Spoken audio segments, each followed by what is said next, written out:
A stone face looks out from the forest with a calm that feels almost too human. Vines hang over its brow. Moss gathers in the lines of its mouth. The eyes are open, but they do not seem to be watching one person. They seem to be watching time itself. Around it, the jungle presses close. Roots slip over blocks of sandstone like slow-moving hands. Birds call somewhere beyond the walls. Sunlight falls in broken pieces through leaves, touching carved towers, fallen stones, dark corridors, and old steps worn by feet that disappeared from the record long ago. If you stand there in the stillness, it is easy to imagine that nature won a quiet war against a forgotten kingdom. But that picture is too simple. This was not just a temple hidden in the trees. This was Angkor, once the heart of one of the most powerful civilizations in Southeast Asia. It was a royal city, a sacred center, a world of canals, reservoirs, roads, rice fields, shrines, workers, monks, merchants, soldiers, builders, and kings. For centuries, people lived here, prayed here, repaired walls, carried water, planted rice, crossed causeways, and looked up at towers that were meant to connect the earth with the heavens. Before we go deeper into this sleeping city, take a moment to subscribe if you like calm history told slowly, with room for the mystery to breathe. And while you settle in, tell me where you are listening from, and what hour of the day or night has found you there. It is always strange and wonderful to think of people in different places hearing the same old stones in the dark. The strangest thing about Angkor is not only that so much of it survived, the stranger thing is that so much of what mattered most did not survive in the same way. The towers remained, the faces remained. The huge temple walls stood in silence.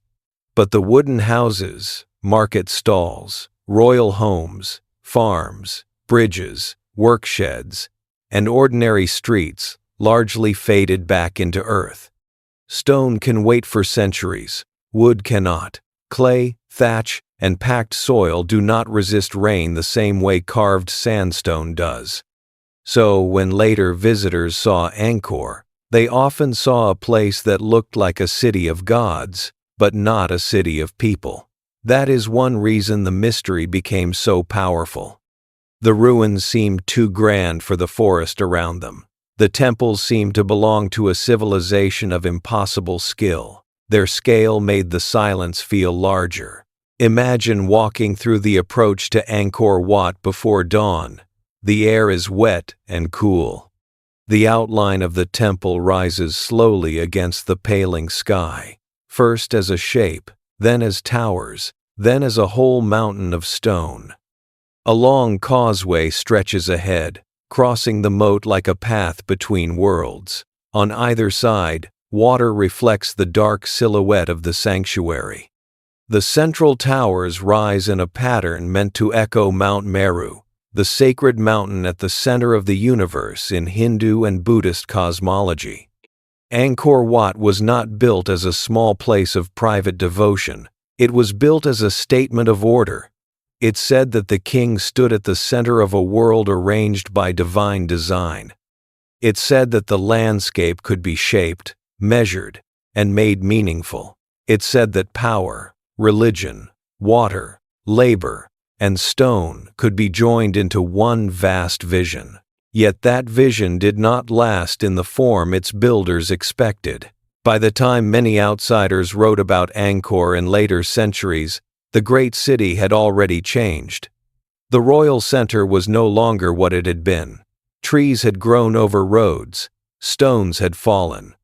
Some temples remained in use, especially Angkor Wat, which continued as a sacred Buddhist site. Others were left more exposed to rain, roots, and time. A place that had once organized a kingdom came to be seen through fragments. That is where the common image comes from, a lost city swallowed by jungle. But Angkor was never quite lost in the way the phrase suggests. Local people knew it. monks lived in and around sacred spaces. Cambodian memory did not simply vanish. What faded was not the existence of the place, but the old imperial system that had held it together. The kingdom did not disappear like a candle blown out in one breath. It thinned, shifted, weakened, and changed direction. That makes the question harder. If Angkor had been destroyed in one night by an army, the story would be easier to tell. If every person had fled after one flood, one drought, or one plague, the mystery would be cleaner. If there were a single broken gate, one final inscription, or one record saying, "This was the end," the past would give us a firm place to stand.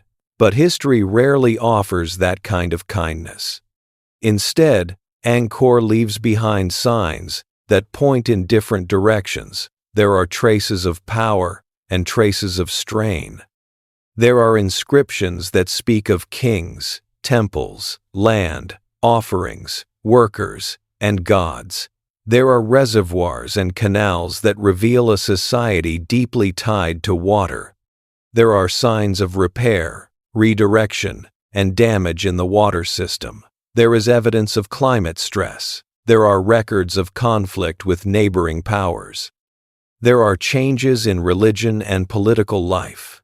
There are hints that trade routes shifted and that the center of gravity moved away from the old inland capital. Each clue explains something. None explains everything. Long before the jungle thickened around the ruins, Angkor grew from a world shaped by rivers, rain, and rice. The Khmer kings did not build only upward in stone. They built outward across the land. Their city was not just the famous temples we see in photographs. It was a wide inhabited landscape spread over many kilometers, supported by farming villages, waterworks, roads, and sacred foundations. Its strength came from its ability to organize people and seasons. The land around Angkor does not receive water in a gentle, even rhythm all year. It lives with the monsoon. Heavy rains arrive for part of the year, filling ponds, canals, fields, and reservoirs. Dry months follow, when water must be stored, guided, and used carefully. A kingdom that can manage this cycle can feed large populations. It can support builders, priests, rulers, soldiers, and craft workers. It can create time for art, ritual, and administration. It can turn a difficult environment into a source of wealth. This is part of Angkor's brilliance. Its rulers understood that water was not only practical, water was sacred, political, and symbolic. A huge reservoir was not just a storage basin. It showed that the king could shape the earth. A moat around a temple did not only defend or decorate the site, it marked cosmic order. A canal was not only a channel for movement or irrigation, it tied fields, people, and power into one living network. The result was a landscape where religion and engineering touched constantly. When you look at Angkor Wat, the beauty of the towers can make the water system seem secondary. But the moat itself is a major feature. The causeway, the galleries, the measurements, the alignments, the bas-reliefs, the towers, and the surrounding water all work together. The temple does not simply sit on the land. It changes the meaning of the land, and Angkor Wat was only one part of a much larger world. Other temples rose across the region. Bayon, with its serene stone faces, Ta Prohm, where trees now grip walls and courtyards, Preah Khan, with its corridors and shrines, Bante Sray, small compared with the great royal temples, but carved with extraordinary care, and many more. Some were state temples. Some were tied to kings, ancestors, gods, bodhisattvas, or royal devotion. Each one carried meaning. Each one required labor. Each one drew resources from the living kingdom. A temple in Angkor was not merely a building. It could be an institution. It might own land. It might receive rice, workers, livestock, metal goods, cloth, or ritual objects. It could require people to maintain lamps, prepare offerings, care for images, clean spaces, and perform ceremonies. Behind the serene stone stood a busy system of obligation. That system gives Angkor a human weight that photographs sometimes hide. When we imagine a lost jungle kingdom, our mind often goes to empty ruins first. But before silence came sound. There would have been voices in markets, tools striking stone, carts moving over roads, priests chanting, children running through shaded spaces, farmers calling across wet fields, officials recording gifts and duties, and workers hauling laterite and sandstone under a heavy sky. The city was not built by mystery. It was built by people. Some quarried stone, some carried it, some carved it, some fed the workers, some cut timber, some made bricks, some repaired channels. Some planted rice season after season so that others could build for the gods and the king. The greatness of Angkor rests on that ordinary labor as much as on royal ambition. Yet ordinary labor is usually the first thing history forgets. The kings left inscriptions, temples left walls, religious images left stone bodies, but the people who kept the system alive often left only indirect traces. Their hands are present everywhere, and their names are mostly gone. A city can be remembered through monuments, while the daily life that made those monuments possible fades almost completely. This is one reason Angkor feels ghostly. It is not empty because no one lived there. It feels empty because so many lives are visible only through what they made for others. The first great break in certainty appears when we ask what actually fell. Was it the city, the royal court, the water system, the religion of kingship, the economic network, the idea of Angkor as the center of the world? These are not all the same thing. A temple can remain sacred after a capital loses power. A population can move without every house being abandoned at once. A ruling family can shift its base while farmers keep working nearby. A city can shrink, change purpose, lose its political role, and still remain inhabited in some form. Fall sounds sudden, but Angkor's story may have been slower and stranger than that. The old popular image of Angkor often depends on a dramatic contrast. Mighty empire, empty ruins. But between those two images lay generations. People adapted, some stayed, some left. Some may have returned during certain seasons. Some sacred spaces continued to matter. Forest did not cover everything in a single wave. It advanced unevenly, patiently, helped by humidity, rain, roots, neglect, and time. The jungle is not a single creature, but at Angkor it can feel almost intentional. Roots enter cracks where mortar has weakened. Trees grow from upper walls, their seeds dropped by birds or carried by wind. As the roots thicken, they press stones apart. Rain enters, soil forms, more plants grow. A wall that once seemed permanent slowly becomes a support for life that does not care what the wall once meant. This is what makes Ta Prohm so powerful to the eye. Trees and masonry seem locked together. Remove the tree, and the wall may fall. Remove the wall, and the tree loses part of its strange pedestal. The ruin becomes a partnership between human design and natural force. It looks like conquest, but it is also dependence. That image can mislead us. The forest did not cause the fall of Angkor. It came after the weakening, after maintenance slowed, after certain spaces lost their old protection. Trees are not the first explanation. They are the visible ending of processes that began earlier, deeper, and less dramatically. When a royal city is healthy, people clear growth, repair roofs, maintain roads, clean channels, restore walls, and keep movement open. When that work becomes irregular or impossible, nature enters, not because nature suddenly becomes stronger, but because human attention has shifted away. A city survives by being cared for. Angkor required enormous care. Stone monuments needed repair. Water channels needed clearing. Embankments needed strengthening. Temples needed supplies. Roads needed use. Fields needed coordination. Officials needed authority. Workers needed food. Religious institutions needed support. The whole system depended on repeated effort across generations. That is why the ruins ask such a quiet but serious question. What happened to the will, power, and capacity to keep caring for this place? The answer probably did not come from a single disaster. Angkor seems to have faced several pressures at once. The water system may have become harder to manage. Climate swings may have brought long droughts and damaging rains. Political power may have shifted. Neighboring kingdoms, especially Ayutthaya, placed military pressure on the Khmer world.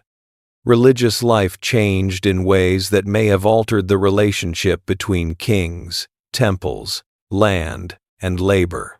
Trade patterns may have pulled attention toward rivers and coastal connections, rather than the inland temple city.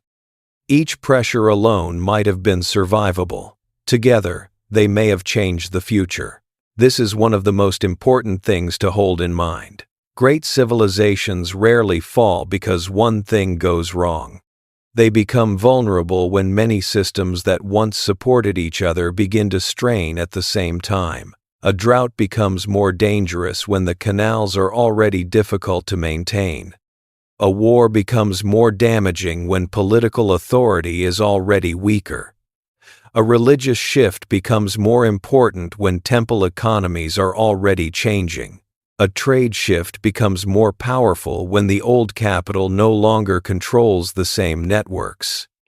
In Angkor, the mystery is not only what happened, it is how different kinds of pressure met. The Khmer Empire had known conflict and change before. It had risen through competition. Kings had built new capitals, new temples, new religious centers. Power had moved before within the Angkor region. The landscape itself contained layers of royal ambition, with one ruler adding, redirecting, or overshadowing what came before. Change was not new. What seems different later is that the old pattern did not simply renew itself in the same place. There were still Khmer rulers. There were still people. There was still religious life. The civilization did not vanish from the earth, but Angkor's role as the great royal center weakened. That is the subtle point that makes the title's image both true and incomplete. A kingdom can be swallowed by the jungle in memory and stone, while its people and traditions continue elsewhere. This does not reduce the mystery, it deepens it. Because if Angkor was not destroyed in a single clean moment, we must ask what kind of slow change can hollow out a capital while leaving its monuments behind. We must think about maintenance, not only destruction. We must think about movement, not only abandonment. We must think about systems losing balance, not only enemies breaking gates. For a listener in the dark, that may be the most haunting part. Angkor's ruins do not only tell us that ancient people built beautifully, they remind us that every large human system depends on invisible routines. The clearing of a canal, the authority of an official, the trust that rice will come, the belief that the king's center still matters, the expectation that the rains will return in a familiar way, the habit of repairing what was repaired before. When enough of those routines weaken, the stones may still stand, but the world around them changes. The people of Angkor could not have seen their future the way we see their ruins.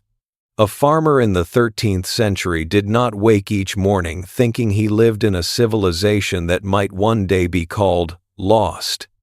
A stone carver did not shape a divine figure while imagining tourists centuries later stepping through a doorway wrapped in roots. A monk crossing a courtyard did not hear the future silence. They lived inside the present, as all people do. That makes the decline harder to picture. It may not have felt like a single ending to those who lived through it. It may have felt like harder seasons, uncertain repairs, shifting rulers, heavier obligations, damaged fields, changing rituals, rumors of conflict, or new opportunities somewhere else. Families may have made practical choices. Officials may have followed the court. Religious communities may have adjusted. Farmers may have stayed where water still worked and left where it did not. The fall of Angkor may have been experienced not as one catastrophe, but as many decisions. A city becomes empty, one household at a time, one neglected road at a time, one canal left clogged, one shrine without support, one field no longer planted, one authority no longer obeyed. From far away, centuries later, this can look like a sudden disappearance. From within, it may have felt like a long rearrangement. Even the word jungle can hide as much as it reveals. Angkor's landscape was never simply wild forest around isolated temples. It was shaped by human activity for centuries. Fields, ponds, mounds, embankments, roads, and canals altered the land. Modern archaeological methods, including aerial mapping and laser scanning, have shown that Angkor was far more extensive than earlier visitors could easily see from the ground. Beneath vegetation and soil lay the traces of an urban world. This changes the old picture. The temples are not lonely miracles in a forest. They are surviving peaks of a broader landscape. Like mountaintops rising above mist, they remain visible, while lower forms are hidden. The lost city is not only in the towers, it is in the faint lines of roads, the shapes of reservoirs, the raised house mounds, and the water channels that once connected human life across space. When we imagine Angkor only as ruins, we miss the scale of the living place. When we imagine it only as an empire, we miss the fragility of the systems beneath the grandeur. Both views are needed. The beauty of Angkor and the vulnerability of Angkor belong to the same story. The kings who built there wanted permanence. Stone was chosen because it could outlast flesh, wood, and weather. Sacred geometry gave the temples cosmic meaning. Reliefs showed gods, armies, celestial beings, myths, battles, processions, and scenes of power. The walls spoke of order, hierarchy, and divine connection, but even stone requires a living society around it. Without the people who sweep, repair, worship, govern, plant, and remember, stone becomes exposed. It remains, but its role changes. A temple that once stood at the center of state ritual becomes a ruin, a monastery, a landmark, a memory, a puzzle, or a World Heritage Site. Its meaning does not disappear, it travels. Angkor's later fame often came through the wonder of outsiders who saw the ruins and imagined a lost civilization. But local memory and continued religious use complicate that story. The place was not unknown to everyone. It was not waiting in perfect silence for foreign eyes to give it meaning. Yet the old imperial city had changed so much that later descriptions could make it seem like a revelation. That tension matters. It reminds us to be careful with the romance of lost cities. A place can be partially forgotten by the wider world while still held in local memory. A monument can be described as rediscovered while people nearby have always known it. A jungle ruin can appear empty while carrying centuries of worship, stories, and names that do not always appear in foreign accounts. Angkor asks us to hold both ideas at once, the wonder of survival and the danger of oversimplifying it. The first European visitors and later colonial writers often described Angkor through amazement. They saw giant temples, detailed carvings, long galleries, towers rising above trees, and a level of architectural achievement that challenged their assumptions about the region. Some accounts helped make Angkor famous far beyond Cambodia, but they also helped spread the image of a mysterious dead city, swallowed by nature and waiting to be explained. That image was powerful, but incomplete. It focused attention on stone and spectacle. It made the jungle seem like the main actor. It turned the Khmer builders into distant shadows. It made decline feel like a puzzle with one hidden answer. In reality, Angkor was part of a long Cambodian history, not a disconnected marvel. Its fall was not a riddle separate from climate, politics, religion, labor, trade, and water. A calmer reading of Angkor does not make it less fascinating. It makes it more human. Think again of the stone face in the forest. It is easy to see mystery in its expression. Yet the real mystery may not be what the face knows. The real mystery may be all the human systems that once made such a face possible. The quarrying, hauling, planning, carving, feeding, commanding, believing, recording, repairing, and remembering. When those systems worked, Angkor could appear almost eternal. When they weakened, eternity began to crack. One of the clearest ways to feel this is to compare the central towers with the missing city around them. Angkor Wat still rises, its moat still catches the sky. Its galleries still lead the eye through stone corridors. But the homes of most people are gone. The roofs have vanished. The wooden walls have vanished. The cooking fires, mats, baskets, tools, fences, and market goods are gone. What remains is not a complete city, but the durable skeleton of a civilization whose softer body has returned to the ground. This is why archaeology matters so much at Angkor. The visible ruins are only part of the evidence. To understand the city, researchers must read the landscape itself. They look for earthworks, water channels, settlement mounds, roadways, and changes in soil. They examine inscriptions, architecture, ceramics, and environmental clues. They compare temple records with physical traces. They study how water moved, where people may have lived, and how the city expanded and contracted.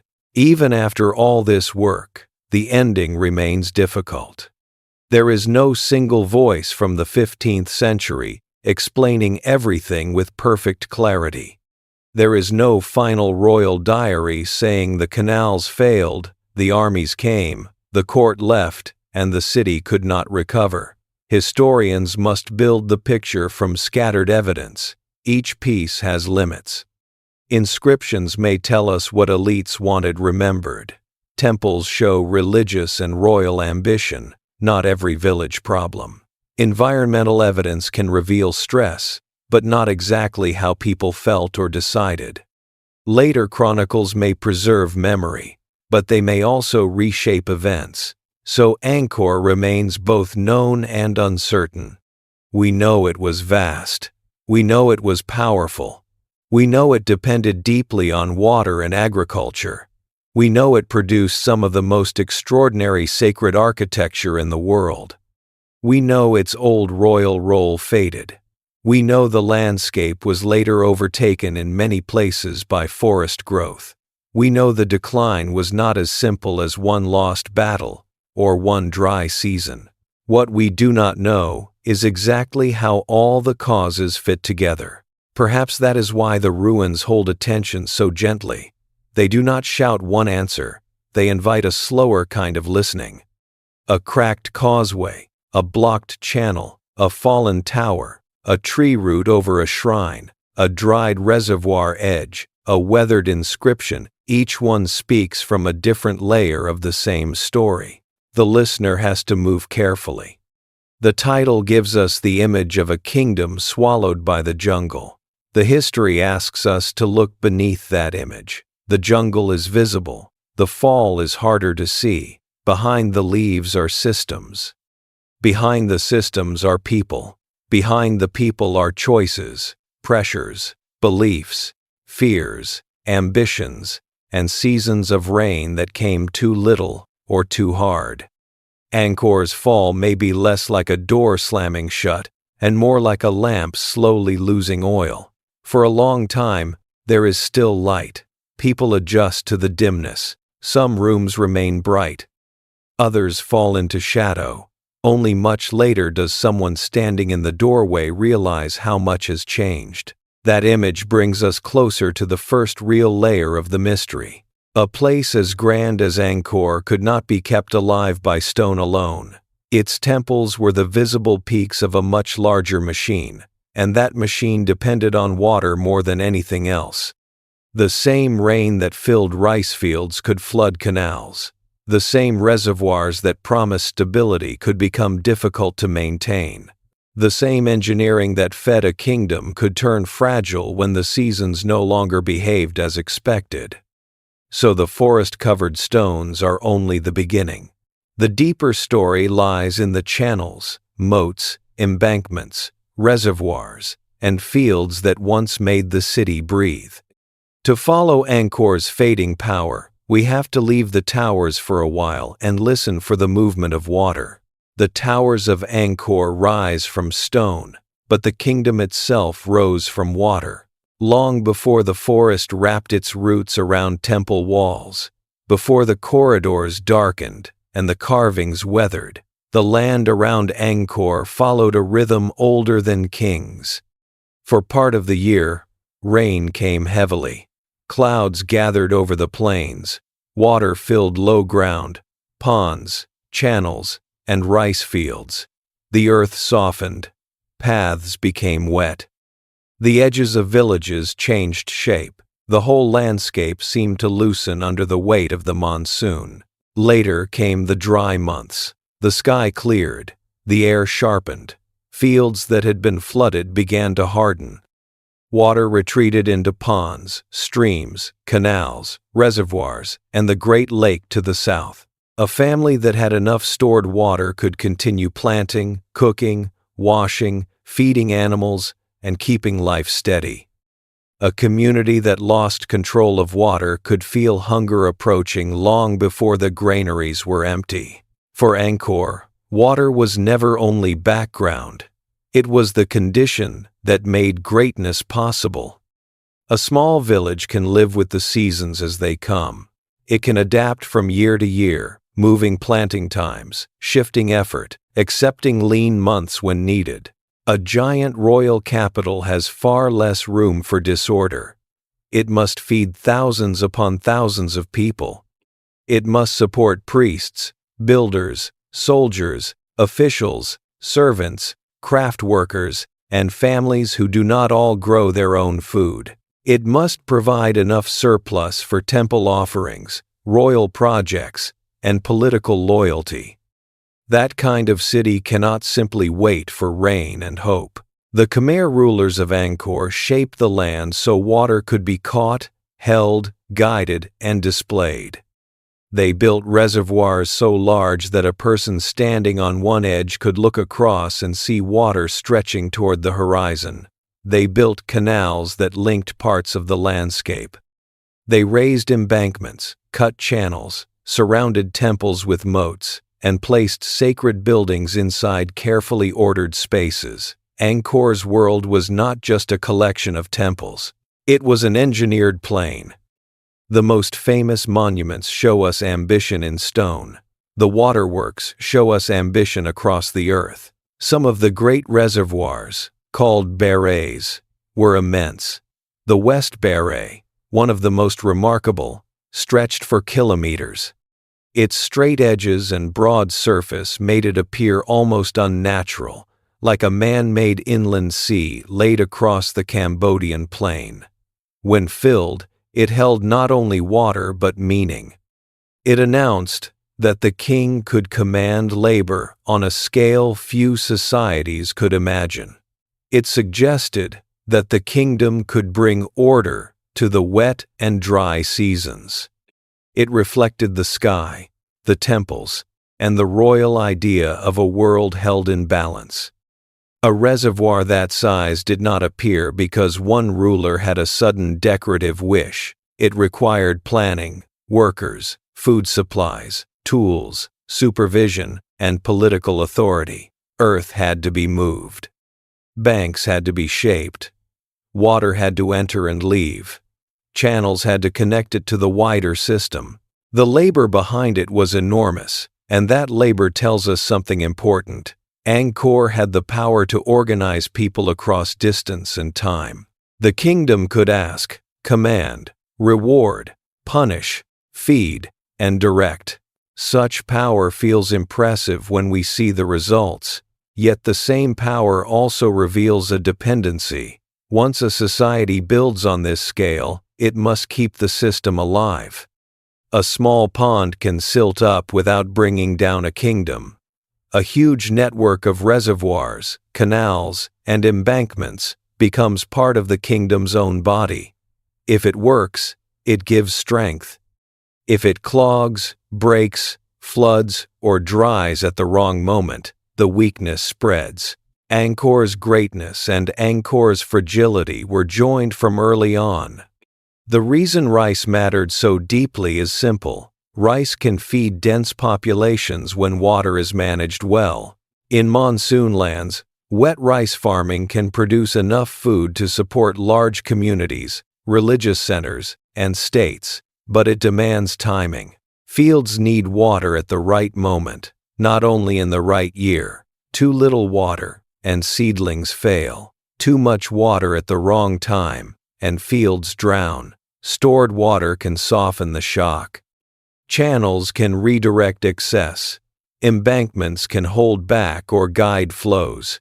Control turns uncertainty into power. In Angkor, the management of water reached beyond ordinary farming. It helped shape kingship itself. A Khmer ruler was not only a war leader or administrator, he was tied to sacred order. Temples, inscriptions, rituals, and monuments placed the king inside a cosmic arrangement. The land could be made to mirror the heavens. A central tower could stand for Mount Meru. A moat could suggest the cosmic ocean. A city plan could become a sacred map. Water around a temple did not merely make the building more beautiful. It helped place the temple inside a vision of the universe. This is why Angkor's water is hard to separate from its religion. At Angkor Wat, the moat surrounds the temple in a broad rectangle. The water reflects the towers and separates the sacred interior from the outer world. Crossing the causeway feels like crossing from ordinary space into a more ordered realm. The structure slows the body. The visitor moves forward by stages, across water, through gates, along galleries, toward rising towers. The temple is a journey in stone, but water frames the journey. Other temples also used moats, basins, causeways, and alignments to create meaning. Water cooled, reflected, separated, purified, fed, and displayed. It belonged to daily life and sacred imagination at once. That double role is easy to miss. Modern viewers often divide things into practical and symbolic categories. A canal is practical. A temple is symbolic. A reservoir stores water. A shrine expresses belief. But Angkor did not work through such clean separation. A reservoir could be useful and sacred. A temple moat could be symbolic and functional. A king's public work could feed people and also proclaim divine order. Engineering and faith were woven into the same landscape. This made the system powerful, because every part supported the others. It also meant that damage to one layer could affect the meaning of another. If the water system failed, crops might suffer. If crops suffered, labor and offerings might decline. If labor declined, temples might not be maintained. If temples weakened, royal authority might appear less secure. If the king could no longer provide order in the seasons, his sacred image could lose force. A blocked canal was not just a technical problem. In a world where power was tied to cosmic balance, water disorder could become political disorder. That does not mean people thought in simple terms, as if one flood instantly proved a king had lost heavenly favor. Human societies are more practical than that. Farmers repair, officials organize, priests continue rituals, rulers respond. But over time, repeated failures can change confidence. They can make a system feel less reliable. They can make old promises harder to believe. The great strength of Angkor was that it created a landscape of expectation. People could expect water to be stored. They could expect canals to be cleared. They could expect fields to receive help from the wider system. They could expect the court and temple institutions to organize labor. Expectation is a quiet form of power. It makes people plant, build, serve, and stay. When expectation breaks, movement begins. A family may leave one field for another. A local leader may look toward a different patron. A monk may remain while a royal official departs. A village may shrink. A road may receive less traffic. A canal may wait too long for repair. None of these moments looks like the fall of a kingdom by itself, but together they change the shape of a world. The waterworks of Angkor remind us that the old city was not only a center, it was a network. Power moved through channels as surely as water did. Rice moved from fields to storehouses. Labor moved from villages to temples. Orders moved from the court to local communities. Offerings moved from land to shrines. People moved along roads and waterways. The royal city depended on these flows remaining active. A capital is not strong because it has walls. It is strong because things keep arriving. Food must arrive. News must arrive. Workers must arrive. Loyalty must arrive. Sacred goods must arrive. Materials must arrive. The city becomes a place where distant effort gathers. Angkor's temples make that gathering visible, but behind the visible center lay many smaller places tied into its orbit. When archaeologists study the Angkor region, they are not simply looking at temple towers. They are reading traces of a spread-out urban landscape. Raised mounds may mark habitation areas. Linear marks may reveal roads or embankments. Rectangular ponds may show planned settlement. Canals and channels indicate movement and control. The city was vast, not because every part was packed like a modern downtown, but because settlement, agriculture, water management, and sacred sites spread across a wide region in connected patterns. This kind of low-density urban world can be difficult to imagine. A modern city often rises in dense blocks, with streets, buildings, and hard surfaces pressed together. Angkor's urban form was different. Houses were often made of materials that decayed. The elite and sacred architecture endured in stone. The broader city included fields, ponds, canals, gardens, open spaces, and wooden homes. It was urban and rural at once. A person might live near a temple, work in fields, use local ponds, pass along embankments, and remain connected to royal institutions. So, when the jungle later grew over parts of Angkor, it covered not one compact city but a broad landscape of human design. This matters because a spread-out city can decline unevenly. Some places may remain active while others empty. Some canals may still work while others clog. Some temples may keep communities around them, while others become quieter. Some fields may continue producing while others are abandoned. The fall of such a place would not look like every door closing at once. It would look like a pattern of weakening across space. Water helps explain that unevenness.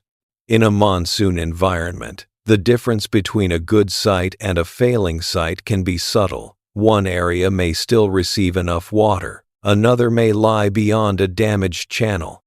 One village may have a reliable pond, another may depend on a canal that has filled with sediment.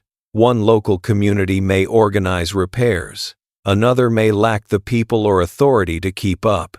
As conditions shift, settlement can shift too. The old royal system had to manage these differences across a large region.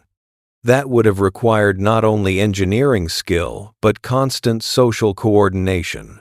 Someone had to decide when water should be stored or released. Someone had to maintain embankments. Someone had to clear silt. Someone had to settle disputes between upstream and downstream users. Someone had to organize labor at the right season, when farmers were also needed in their fields.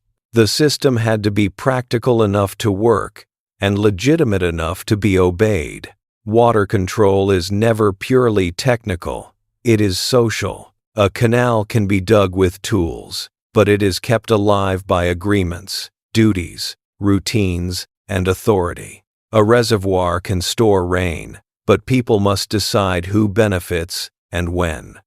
If a channel serves one area at the expense of another, tension can follow. If repairs demand too much labor, resentment can grow.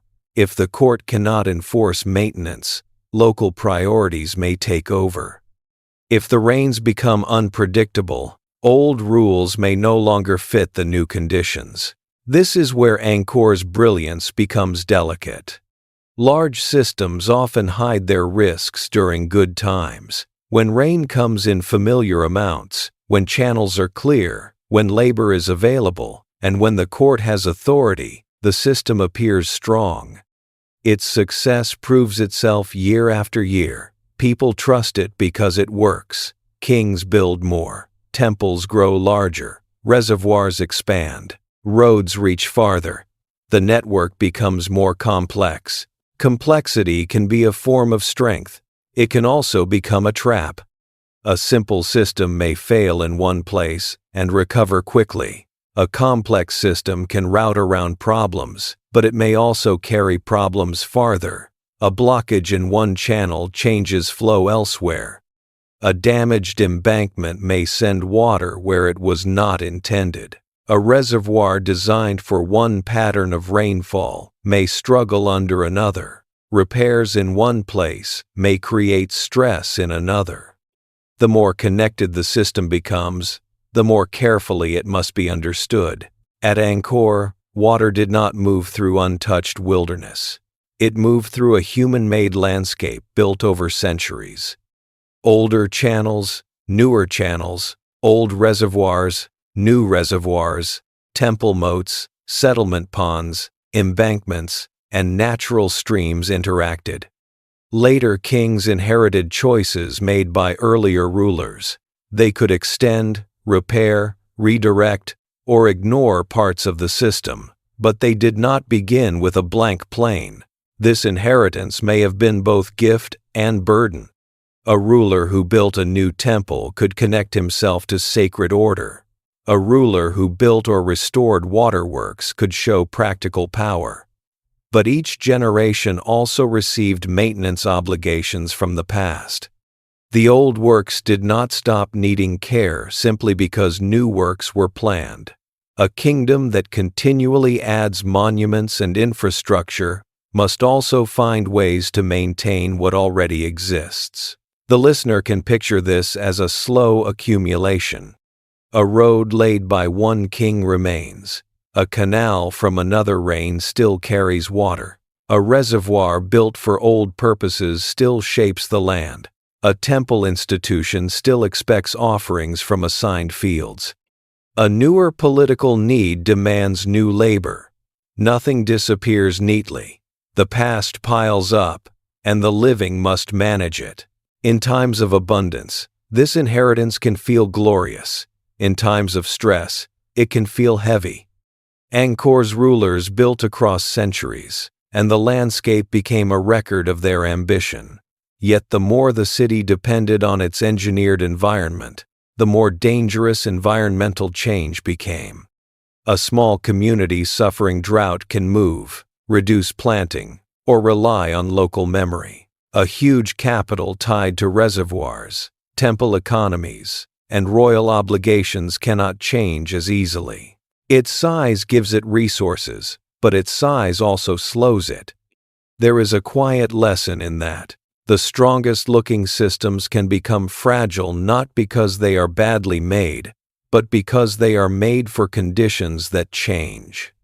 A water network, designed around expected monsoon patterns, may work beautifully for generations, but if drought lasts too long, storage may not be enough. If intense rains follow, channels may erode or overflow. If sediment builds up, water may no longer move as planned. If people are already under strain, repairs may fall behind. The system can become a memory of a climate that no longer fully exists. This does not mean the builders were foolish. Quite the opposite. Angkor's waterworks show intelligence, ambition, and long experience with the land. The danger came from scale, time, and changing conditions. A brilliant solution can become vulnerable when pushed beyond the range it was built to handle. For a long time, though, the system supported an extraordinary world. In the wet season, water spread through fields, and rice plants rose in green sheets across the land. Farmers worked in mud and heat, guiding water with small ridges and channels. Buffalo moved slowly through wet ground. Children carried things along paths. Smoke from cooking fires lifted from wooden houses. Monks and priests kept temple routines. Officials recorded obligations. Workers moved toward construction sites. Boats may have crossed reservoirs or moved through channels when water allowed. The royal center depended on all of this.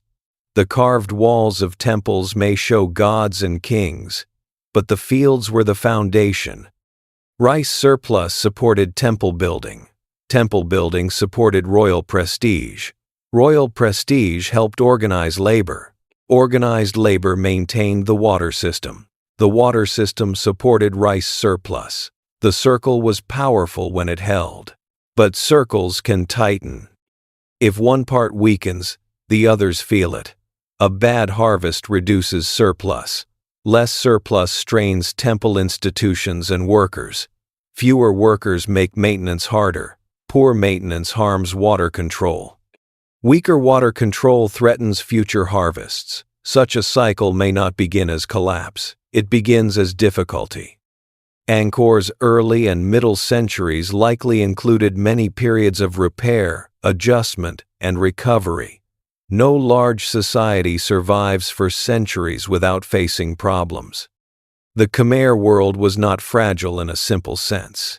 It had resilience. It adapted, expanded, built, rebuilt, and absorbed change. That is why it lasted so long. The later question is, why resilience became insufficient?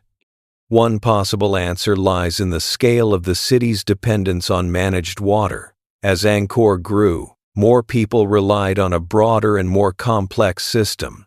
The stakes rose. Problems that might once have been local could become regional.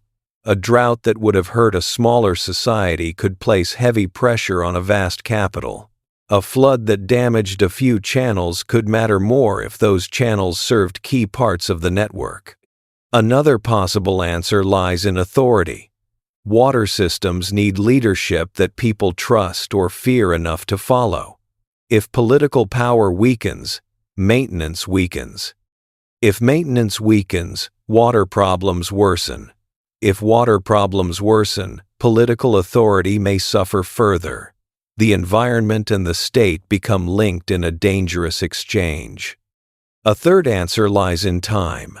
Over centuries, sediment gathers, wood decays, stone shifts, banks erode, local repairs may change flows, new construction may interfere with old patterns.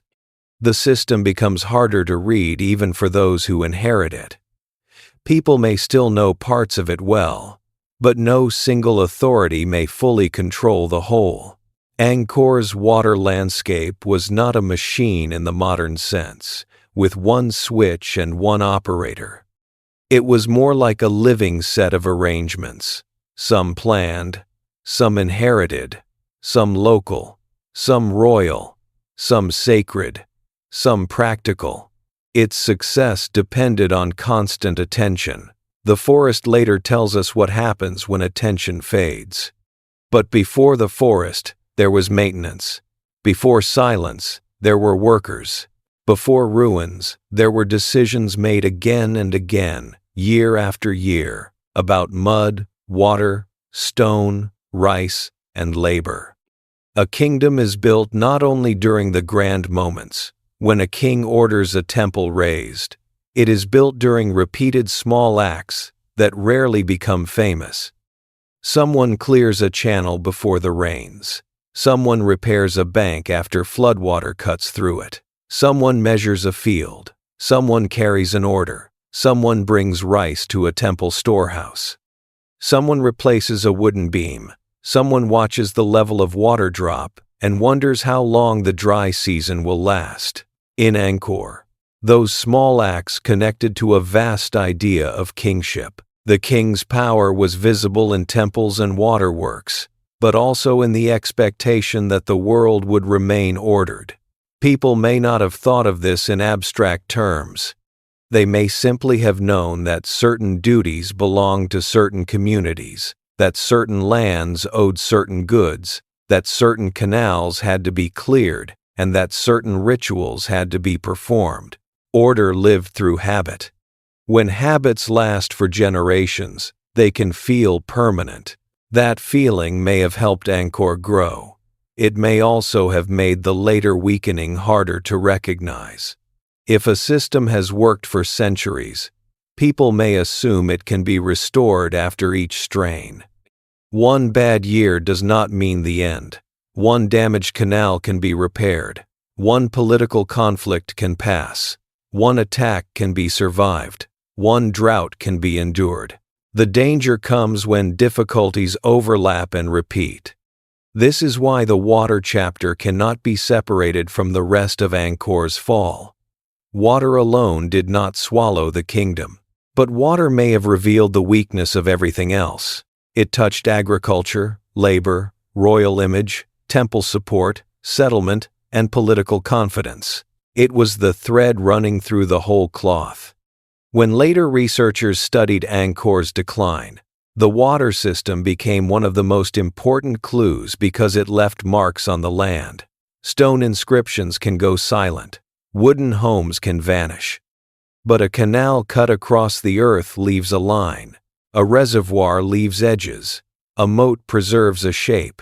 Sediment deposits can suggest changes in water flow. Damage and repair can sometimes be read in the landscape like old scars. These clues do not speak in complete sentences. They must be interpreted carefully. Yet they show that Angkor's environment was not passive. The city and the land changed each other. Humans redirected water, and water answered through silt, erosion, flooding, storage, and drought. In this sense, Angkor was always negotiating with nature. The negotiation worked for a long time. That is easy to forget because we often approach ancient ruins from the ending. We see what failed and ask why. The people of Angkor lived for centuries inside what succeeded. They saw reservoirs fill, fields produce, temples rise, kings rule, and rituals continue. Their world was not a failed experiment. It was a long achievement that eventually met pressures it could not fully absorb. That makes its decline more meaningful. A fragile system that fails quickly teaches one lesson. A strong system that lasts for centuries before weakening teaches another. It suggests that success can build dependencies. It suggests that the solutions that make a civilization powerful can become difficult to change. It suggests that decline may begin not with weakness, but with strength, carried too far into new conditions. Angkor's waterworks were part of its genius. They may also have become part of its trap. The great reservoirs and canals allowed the kingdom to support a large population and massive religious projects. They helped turn seasonal rainfall into stored possibility. They allowed rulers to connect sacred order with practical survival. But the same works demanded coordination, labor, and stability. The system had to be watched, cleared, repaired, and adjusted. When climate, politics, and social organizations strained together, water became less a guarantee and more a test. That test would become harsher in the centuries when the rains no longer followed familiar limits. The listener might imagine a dry season lasting longer than memory expects. At first, people wait. They have seen dry years before. Reservoirs shrink, but they are made for storage. Fields suffer, but not all at once. Animals are moved. Planting is adjusted. Officials perhaps call for repairs, offerings, or redistribution. The system bends. If the drought continues, bending becomes strain. Water levels fall farther. Channels that once carried flow become shallow. Sediment remains where water should move. Some fields cannot be planted as before. Stored supplies shrink. People begin making choices that are practical, local, and immediate. A grand capital depends on broad coordination, but hardship pulls attention close to home. Later, heavy rains may return with force. The problem is no longer only shortage. Sudden abundance can be destructive. Water rushes through weakened channels. Banks break. Sediment moves. Erosion cuts through planned lines. A network designed to guide flow may be overwhelmed by it. Repairs become more difficult because damage is spread across the landscape. The old promise of control begins to look less certain. This pattern, long dry periods broken by intense monsoon events, has become central to many modern explanations of Angkor's vulnerability. The details are complex, and scholars continue to debate the weight of each factor. Still, the broad idea is powerful. Angkor's water system may have been stressed not only by lack of water, but by violent swings between too little and too much. A kingdom built on managing seasonal change was struck by changes beyond its usual range. In a sleep-friendly story, that may sound almost gentle, like rain arriving late or clouds gathering heavily. In human life, the consequences could be severe. Crops depend on timing. Labor depends on food. Political authority depends on being able to answer crisis. Sacred institutions depend on continued support.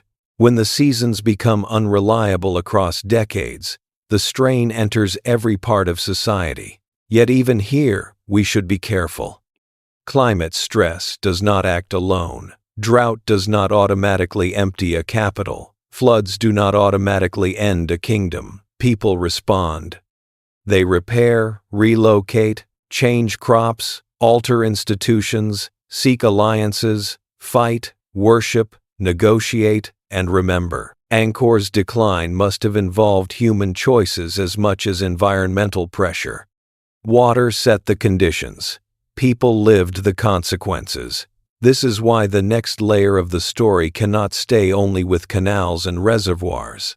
The water system shows how Angkor worked, and it shows where stress could enter. But it does not explain by itself why the royal center lost its old place. For that, we need to watch what happened when the rains changed, when repairs became harder, and when a great engineered landscape began carrying damage through its own veins. The stones in the forest are silent now, but the old channels still cross the land in faint lines. They point away from the towers and into the fields, toward the reservoirs, toward the places where water once gathered and moved.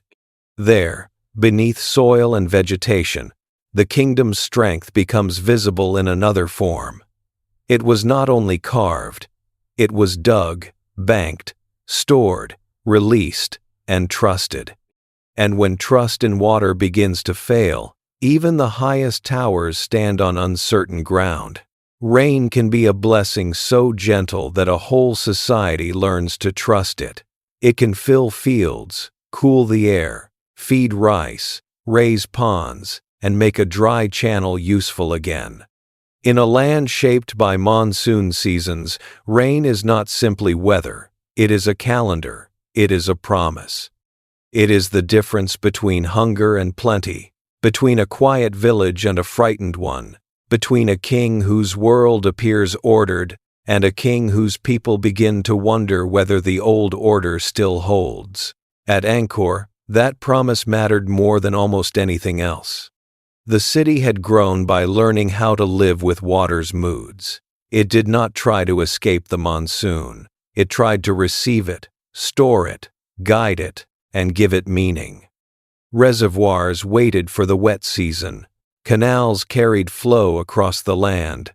Moats held water around sacred places. Rice fields depended on timing, patience, and labor.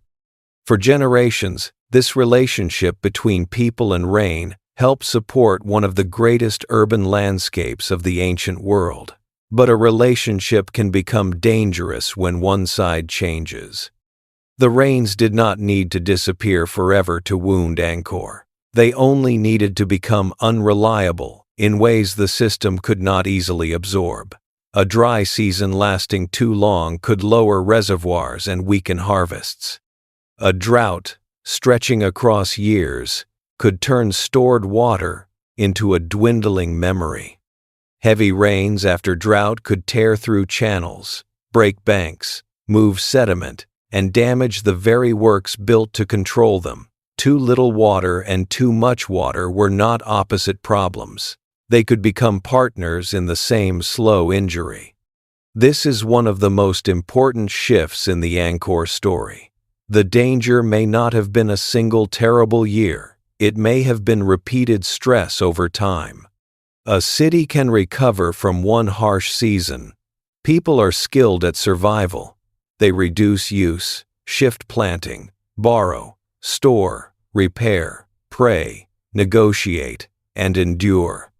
A kingdom with power can move food, organize labor, and command emergency work. Angkor had survived many pressures before. Its people were not helpless before climate. The Khmer world had deep experience with monsoon life. The question is what happens when the unusual becomes repeated, when repair never fully catches up, when the next shock arrives before the last wound has healed. Modern research has added a powerful layer to this mystery. Environmental evidence, including tree ring studies from the broader region, suggests that mainland Southeast Asia experienced severe droughts during the later centuries of Angkor's power, especially around the 14th and 15th centuries. These were not simply a few dry weeks. They appear to have been major climate events, broken in places by intense monsoon rains. That combination matters. Drought weakens the system. Sudden heavy rain tests the weakened system. Think of an old embankment after years of dryness.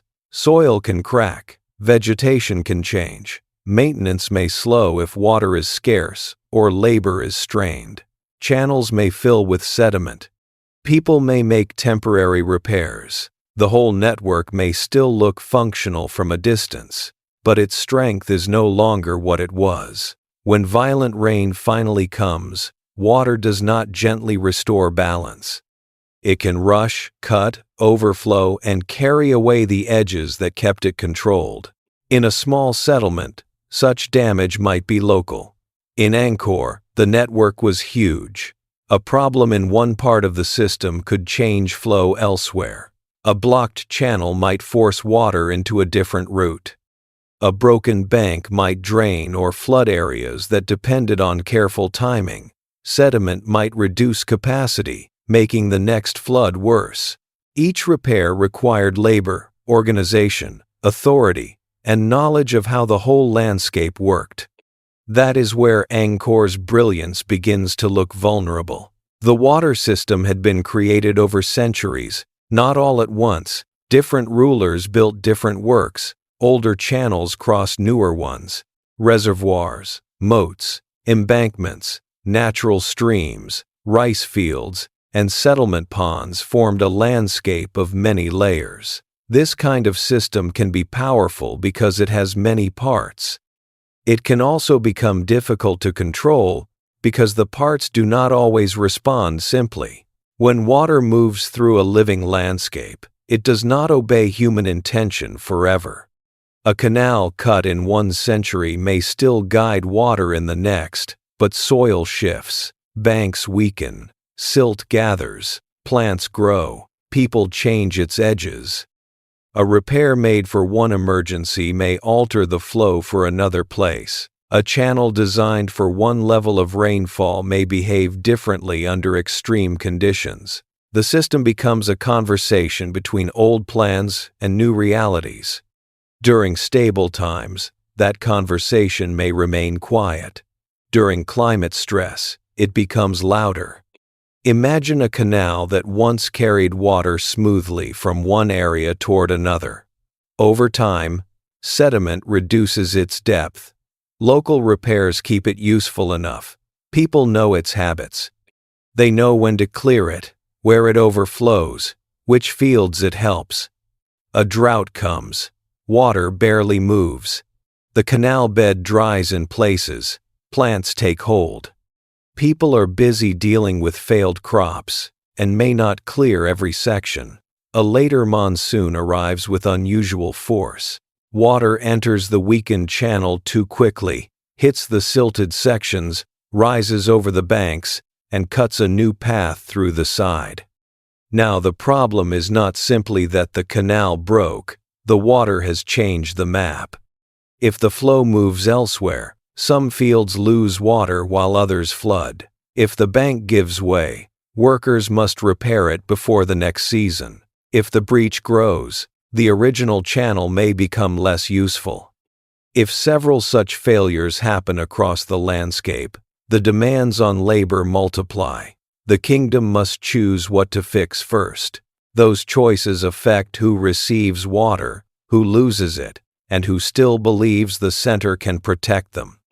A damaged water system can become political without anyone naming it as politics.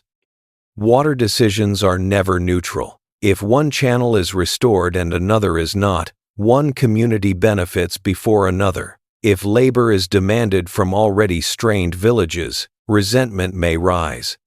If officials cannot organize repairs, local leaders may begin acting independently. If the court promises order but cannot deliver it, confidence thins. The failure of a canal can become a failure of authority, because authority had promised that such systems would work. Angkor's old kings had linked themselves to cosmic order through temples, rituals, and vast works of land and water. They did not control rain in a literal sense, but they presented themselves as rulers within an ordered universe. When the environment became harder to manage, that image would have been tested. Not by one flood, perhaps, and not by one dry year, but by repetition. People can forgive a disaster. They have more difficulty forgiving a pattern. The climate story is tempting because it gives us something solid to hold. Droughts, monsoons, sediment, erosion, and infrastructure damage feel measurable in ways that political confidence or religious change can be harder to grasp. But we must be careful not to make climate into a simple villain. Rain did not walk into Angkor and knock down the kingdom. Drought did not write an order abandoning the capital. Weather creates conditions. People respond within them. Some responses may have helped. Some may have created new problems. A royal administration under pressure might try to repair the largest channels first. It might redirect water to protect key fields or sacred centers. It might demand more labor from villages. It might shift resources toward military concerns if enemies were active. It might support some temples, while others received less attention. These choices would make sense in the moment, but each one could change the balance of the larger system.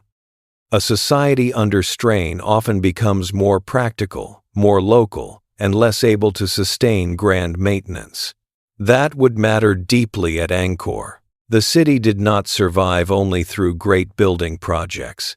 It survived through continued care. Once a temple was complete, it still needed people. Once a reservoir was dug, it still needed management. Once a canal was cut, it still needed clearing. Once fields were linked to institutions, those relationships needed administration. The city depended on repetition more than on spectacle. Climate stress attacks repetition. It interrupts planting. It changes work schedules. It forces emergency repairs. It pushes people to conserve their own households. It makes long-distance obligations harder. It turns routine maintenance into crisis labor. It makes officials look less capable. It gives local communities reasons to question whether service to the center still returns enough benefit. None of this has to happen dramatically. It can happen quietly. A village sends fewer workers because the harvest was poor. A canal is cleared later than usual. A temple receives less rice. A road is used less often because movement has become harder. A family moves closer to a more reliable water source. A local pond matters more than a royal reservoir. A shrine remains active, but its old support network weakens. Across a large landscape, many small adjustments can change the meaning of the capital. This is why Angkor's decline may have been hard to see while it was happening. A wall still stands, a tower still rises, a ritual still takes place, a king still rules, a reservoir still holds some water, a canal still carries flow in one season. From the center, the world may look wounded but not lost. People living through change rarely know which hardship later centuries will call the turning point. For them, it is simply life becoming harder. The tree ring evidence used by climate historians gives us a distant view that people at the time did not have. Rings can show years of growth and stress. They can suggest wet and dry periods across long spans. From that evidence, researchers can see patterns that no single farmer or official could have fully understood. A dry year becomes part of a sequence. A wet shock becomes part of a wider regional pattern. The climate appears not as random memory, but as a long pressure. Yet the human side remains hidden. We do not have the diary of a canal worker describing a broken embankment after a violent storm. We do not have a farmer's record of how many seedlings failed in a long drought. We do not have a mother's account of deciding whether to leave a settlement. We do not have an official's private worry that the system was too damaged for his labor force to repair. We have traces, patterns, stones, sediments, inscriptions, and later memories. The silence asks for care. It is easy to imagine suffering too sharply, or to make every environmental sign into immediate catastrophe. Angkor was not a helpless city waiting for weather to defeat it. It was an adaptable civilization. Its people had generations of knowledge. Its engineers and laborers understood their land in practical ways. Its rulers had resources. Its religious institutions had organization. The water system itself had endured for a long time, so the climate explanation must be slow, not sudden. A long drought would not empty Angkor instantly. It would reduce margins. It would make stored water more valuable. It would expose weakness in reservoirs and channels. It would make harvests less reliable. It would increase dependence on decision-makers. It would create pressure on social relationships that had worked better under familiar conditions. Heavy rains after drought would not destroy everything at once either. They would damage vulnerable points.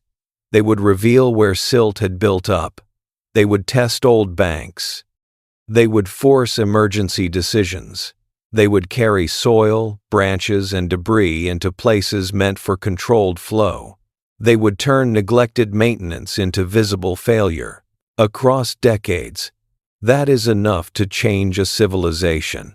One of the most striking ideas in modern Angkor research is that the water network may have become too large and complex to respond well to extreme shifts. In earlier periods, expansion may have solved problems.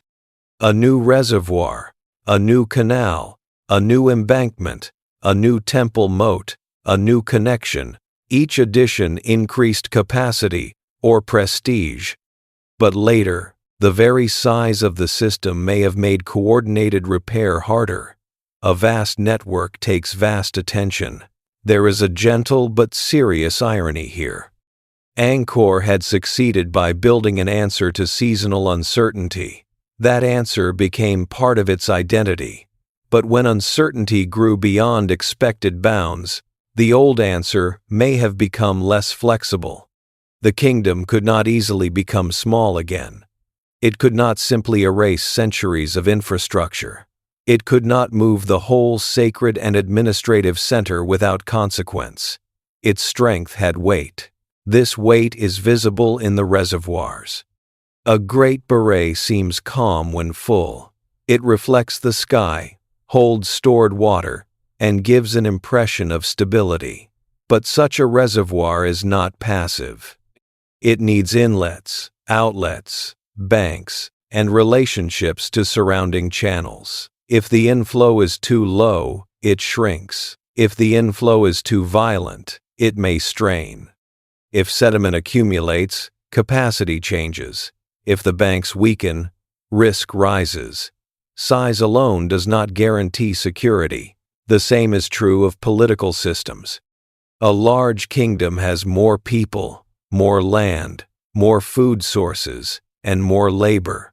But it also has more obligations, more expectations, and more distance between center and edge. During stable times, that size feels like power. During repeated stress, it can become harder to coordinate. Angkor's water story and political story may reflect each other. The rains changed the land tested the state's response shaped the people's future. A drought does not only dry fields, it changes attention. People look at the sky more often. They measure the depth of ponds. They worry over seed. They speak about past years and compare memories. Older people may say they have seen bad seasons before. Younger people may wonder whether this one is different. Officials may reassure. Priests may perform rituals. Families may store what they can. As the dry period continues, the world becomes smaller. The household matters first. The nearest water matters most. The distant capital still carries power, but immediate survival presses closer. If the royal system can help, loyalty may hold. If it cannot, people may begin to trust nearer networks more than distant commands. That quiet shift may be one of the hidden engines of decline. Angkor's grandeur depended on people accepting that the center mattered. The king's temples, the royal projects, the administrative system, the sacred geography, all of it drew energy toward the capital. If environmental stress made local survival more urgent, the pull of the center could weaken. Not everywhere, not all at once, but enough to change the landscape of power. When heavy rains returned, they may have brought relief and damage together. There must have been years when the sound of rain on roofs came as mercy. Dry ponds filled, dust settled, rice fields revived. People may have felt the old rhythm returning. But intense rain after long drought can be harsh. Water rushes over hardened ground. Channels that were not cleared cannot carry enough flow. Banks fail where they were weakest. The system receives water, but not in the gentle pattern it needed. Relief becomes repair. A kingdom can survive such cycles if its institutions remain strong enough, if labor is available, if food stores can cover bad years, if political authority remains persuasive, and if damage is not too widespread. The mystery of Angkor is whether those conditions held long enough. The evidence suggests that by the later period, the system was under real strain. Still, no single piece of evidence says everything. Some scholars place great emphasis on climate and infrastructure. Others remind us that political and economic changes were also central. Military pressure from Ayutthaya mattered. Religious transformation mattered. Shifting trade routes mattered. Internal changes in elite power may have mattered. The old temple-centered system may have changed in ways that reduced the labor and support available for grand waterworks. Climate may have been the pressure that made other problems harder to survive. That idea is often more convincing than a simple climate-only explanation. Angkor was not merely a hydraulic machine. It was a society. It had beliefs, rivalries, ambitions, memories, rituals, families, and politics. Water flowed through all of those things. When the climate shifted, it did not strike an empty landscape. It struck a human world, already full of tensions and possibilities. The fall of Angkor may have come from the meeting point. There is a kind of history that looks for one cause, because one cause feels satisfying.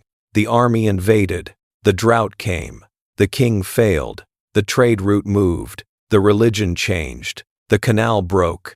One sentence, one answer, one clean explanation. Angkor resists that. Its ruins remain because the past was larger than any single cause. The city's decline seems to belong to a family of causes, each related to the others. Water stress weakened agriculture and infrastructure. Infrastructure stress weakened confidence and capacity. Political pressure limited response.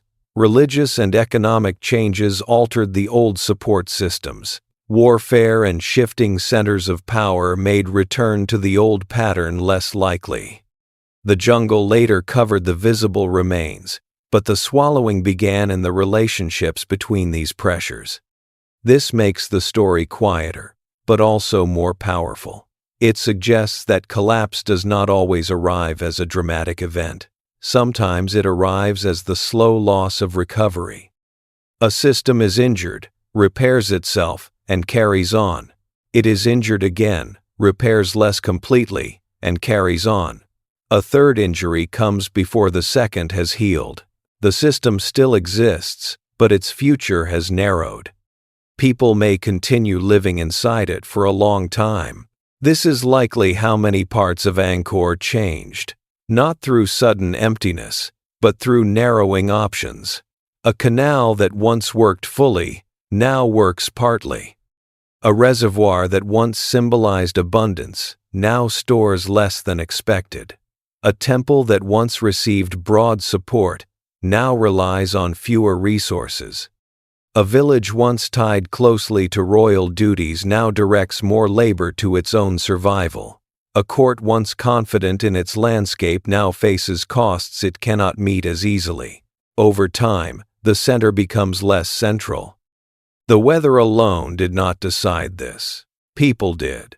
But people make decisions within conditions they do not choose. A family may not leave because an empire has fallen. They may leave because the field no longer produces enough, because the water source is unreliable, because obligations are too heavy, because a safer opportunity appears elsewhere, or because relatives have already moved. Only later do historians see these choices as part of a larger pattern. The map of Angkor would have changed through such choices. Settlement might thin in some areas. Roads might lose traffic. Local waterworks might remain while larger connections decayed. Sacred sites might keep their religious role while administrative functions faded. The royal court might shift attention. New centers might rise in places better suited to trade or defense. The old capital might still be revered, still visited, still inhabited in parts, but no longer able to command the same world. This is why the phrase, "swallowed by the jungle," is so haunting and so incomplete. The forest covered stone after human maintenance weakened. But before leaves and roots came decisions, damage, fatigue, adaptation, and movement. The jungle is the visible last chapter of processes that began in water, labor, and power. It is what we see because plants grow where people stop clearing. It is not the first cause. It is the sign that care has shifted away. Care is one of the hidden themes of Angkor. The temples were cared for by ritual. The canals were cared for by labor. The fields were cared for by farmers. The royal image was cared for by ceremonies, inscriptions, and public works. The city's order was cared for by administration. When care remained strong, stone and water held together. When care became too difficult, the landscape began to loosen. Climate stress made care harder. The long dry years would have forced people to choose. The violent wet years would have demanded repair. A society can choose many things, but it cannot choose everything at once. Labor sent to one embankment cannot be used at another. Rice given to one institution cannot feed another group. Attention turned toward defense cannot also fully maintain every channel. In a strained kingdom, every priority leaves something unattended. The unattended is where nature enters. Roots do not need permission. Silt does not wait for officials. Rain does not respect sacred geometry. Water follows slope, pressure, obstruction, and force. If a canal is not cleared, it fills. If a bank is weak, it breaks. If stones are separated, plants grow between them. If a roof fails, rain enters the room. If a road is unused, vegetation narrows it. Time does not need violence to be destructive. It only needs absence. At Angkor, absence likely came unevenly. Some places would have remained cared for, especially Angkor Wat, which continued to hold religious significance. Other places may have been abandoned earlier or maintained less consistently. The famous image of tree roots over Ta Prohm is dramatic because it shows a place where nature and architecture became inseparable. Yet nearby, other structures tell different stories. Angkor is not one ruin. It is a landscape of varied afterlives. That variety is important for understanding the climate story. A single catastrophic flood would leave one kind of pattern. A slow combination of drought, heavy rain, maintenance decline, political change, and population movement leaves a more complicated one. Some areas fail, others adapt. Some institutions endure, others disappear. The result is a historical landscape full of uneven survival. This unevenness may explain why the fall remains debated. Evidence points in several directions because several things were happening. A historian focusing on water sees stress in channels and reservoirs. A historian focusing on war sees pressure from neighboring states. A historian focusing on religion sees changes in temple economies and royal ideology. A historian focusing on trade sees the growing importance of river and coastal connections. Each view catches part of the truth. Angkor's decline sits where those views overlap. The climate layer still deserves special attention because it reached into the daily lives of everyone. Kings might change, armies might move, religions might shift, but water touched each household.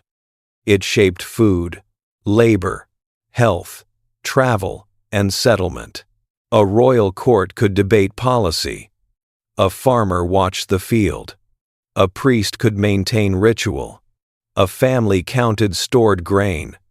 A canal breach might matter more immediately than a distant diplomatic event, yet the distant event and the canal breach could become linked. If an enemy threatened, labor might be drawn toward defense. If labor went to defense, water repairs might suffer. If repairs suffered, harvests might decline. If harvests declined, the state would have fewer resources for defense. In this way, environmental and political pressures can feed each other. They become less like separate causes and more like strands tightening around the same structure. A great kingdom can endure one tightened strand. Many together are harder. The weather records preserved in trees do not show us Angkor's emotions, but they give us timing. They suggest that severe regional droughts struck around the period when Angkor's old dominance was under pressure. Archaeological evidence suggests damage and changes in the water system. Historical traditions and records point toward conflict and political movement. Taken together, the picture is not of a kingdom simply surprised by nature, but of a complex society facing repeated shocks. The most careful answer may be that Angkor did not fail because it could not manage water. It weakened because the conditions under which it had managed water changed, while the costs of maintaining its vast system remained high. That distinction matters. A society can be skilled and still become overwhelmed. A system can be intelligent and still become vulnerable. A city can be powerful and still depend on patterns beyond its control. Angkor's decline does not make its builders less remarkable. It may make them more remarkable, because we can see how long their system worked before the balance became too difficult. The temples that remain are evidence of achievement. The damaged waterworks are evidence of strain. Together they show a civilization that reached far into its environment, shaped it, depended on it, and eventually faced the limits of that relationship. In the calm of ruins, limits are easier to miss. A visitor walking through Angkor today may hear insects, footsteps, distant voices, and leaves moving in the heat. The reservoirs may seem peaceful. The moats may seem decorative. The temple's stones may seem disconnected from fields and canals. But beneath the beauty lies the old practical question: how did people keep this place alive? The answer was water, labor, and order. When the rains changed, all three were tested. Labor without water cannot feed a kingdom. Water without order can damage as well as nourish. Order without labor is only command. Angkor needed the three together. The droughts and intense rains of the later period may have pulled them apart, not in a single clean break, but through years of pressure, repair, frustration, and adaptation. A listener might imagine a royal official standing near a damaged channel after a violent storm. The bank has broken. Muddy water has cut through an area that should have been protected. Villagers gather, tired from their own fields. Someone must decide how much labor to demand, where the water should go, and how quickly the repair must happen. The official knows this is not the only damaged place. He also knows the dry years have already reduced reserves. The scene is imagined, but the problem is real. Large systems fail through such moments, not because no one understands the danger, but because the demands exceed what people can do. Repair one breach, and another waits. Feed one group, and another lacks. Restore one channel, and another silts up. Every decision is reasonable, but the whole system continues to weaken. This is the slow drama of Angkor's water crisis. It does not require shouting armies at the gates, though armies would matter too. It does not require people abandoning temples in terror. It requires the gradual exhaustion of coordination. The city can still look magnificent while the landscape that supports it becomes unstable. A temple tower does not show hunger. A carved wall does not show a failed planting. A moat may still reflect the sky even when the wider network is under strain. Stone hides many troubles. That may be why Angkor's ruins feel so mysterious. They preserve the grand face of the civilization better than the fragile systems beneath it. We see towers and ask why they were abandoned. The better question may be why the invisible supports became too difficult to maintain. The kingdom's fate was not written only in palaces and temples. It was written in the muddy work of keeping water where people needed it. As climate stress continued, the old inland capital may have become less attractive compared with other locations. River trade, access to different routes, and political needs may have drawn power elsewhere. If the water system around Angkor became increasingly costly, rulers and elites may have found more advantage in shifting their focus. Such movement would not mean the Khmer people abandoned their history. It would mean the center of power changed. A capital can be left behind without a civilization ending. This is one of the gentlest but most necessary corrections to the old lost city image. The fall of Angkor was not the disappearance of Cambodia. It was the weakening of a particular royal urban center and the system that sustained it. Khmer society continued. Religious life continued. Political power continued in new forms and places. Angkor remained meaningful, but its role changed. The rains may have helped push that change from possibility into necessity. A system already facing political pressure might have recovered from drought under strong conditions. A water network already strained by age and complexity might have survived if climate had remained familiar. A court facing enemies might have defended itself better if harvests and labor were secure. A religious transformation might have unfolded differently if the temple economy had remained strong. Each factor altered the others. This is why nobody can honestly say the kingdom fell for one reason. The best we can do is listen to the layers. The water layer speaks of brilliance and strain. The climate layer speaks of drought and violent rain. The political layer speaks of power shifting under pressure. The religious layer speaks of new forms of devotion and changed relationships to royal temples. The economic layer speaks of movement toward different routes and centers. The military layer speaks of danger from neighbors. Together, they form a pattern. Patterns are harder to tell than single events, but they are often closer to life. Angkor's people lived through a changing pattern, not a neat historical answer. Some may have noticed the reservoirs shrinking. Some may have worked on broken banks. Some may have heard of fighting. Some may have watched temple support decline. Some may have seen monks remain where royal officials no longer came as often. Some may have chosen to follow opportunity elsewhere. Some may have stayed and kept sacred routines alive. The kingdom's old center faded through the sum of such lives. By the time forest growth became the most visible feature of many sites, the deeper transformation had already occurred.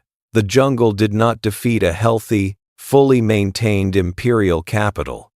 It moved into spaces where human attention, labor, and authority had changed.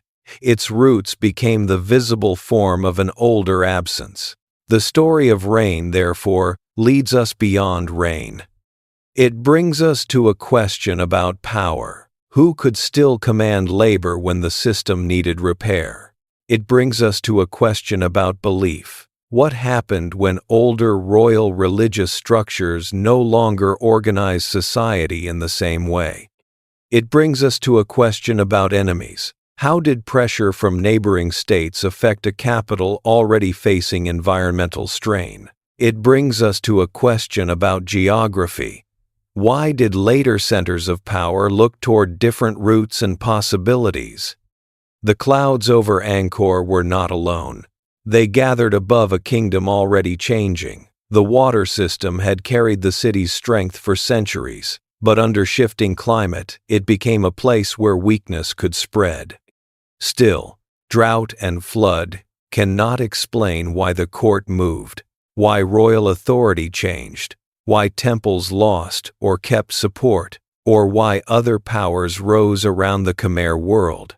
For that, the story must leave the canals for a while and move toward the crown, the sacred images, the roads of war, and the slow movement of power away from the forested heart of Angkor. A kingdom can survive a broken canal if the people still trust the hand that orders its repair. It can survive a harsh season if granaries, labor, ritual, and authority still move together. It can survive an enemy raid if the center remains strong enough to gather men, food, tools, and loyalty from the places around it. But when water pressure, political pressure, religious change, and military danger arrive close together, even a great capital begins to feel less permanent than its stones suggest. Angkor's decline cannot be understood only through drought or flood. Water explains how the landscape became strained. It explains why repair became harder, why harvests may have suffered, and why the old system had to work under growing pressure. Yet water does not decide where a court settles. Water does not choose which temple receives support. Water does not change a religion by itself. Water does not send armies across frontiers or move trade toward rivers and coasts. Those decisions belong to people. The royal city of Angkor depended on a kind of power that reached far beyond the palace. Kings needed workers for temples, soldiers for campaigns, officials for administration, priests for ritual, farmers for rice, and local leaders who accepted the order of the center. A king could appear mighty when all of these forces moved in his direction. He could build in stone. He could command the clearing of channels. He could place his image within the sacred geography of the kingdom. Yet royal power is never made of stone. It must be renewed. Every generation had to believe, or at least accept, that the center mattered. Villages had to send what was required. Elites had to see advantage in serving the court. Religious institutions had to remain tied to royal support. Roads had to carry messages and goods. Workers had to appear when summoned. Temples had to be maintained not only as holy places, but as signs that the kingdom's order still held. This kind of power can look solid from the outside. Inside, it is always moving. Angkor's kings built a world where rule, religion, and landscape were joined. The great temple mountains did not simply honor gods. They expressed royal authority. They placed the ruler within a cosmic frame, where earthly power echoed divine order. In earlier centuries, Hindu traditions and later Mahayana Buddhist devotion shaped royal building on a grand scale. Temples became stone statements of kingship, memory, and sacred legitimacy. A ruler who built such monuments was not merely making a place of worship, he was making a claim about the world. He was saying that order could be created from land and labor. He was saying that his reign belonged in a sacred sequence.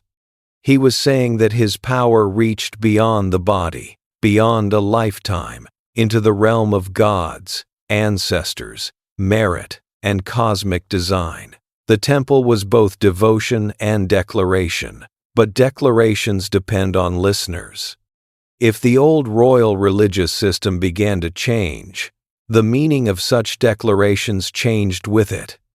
In the later Angkor period, Theravada Buddhism became increasingly important in mainland Southeast Asia. This form of Buddhism did not require the same kind of enormous royal temple system centered on divine kingship.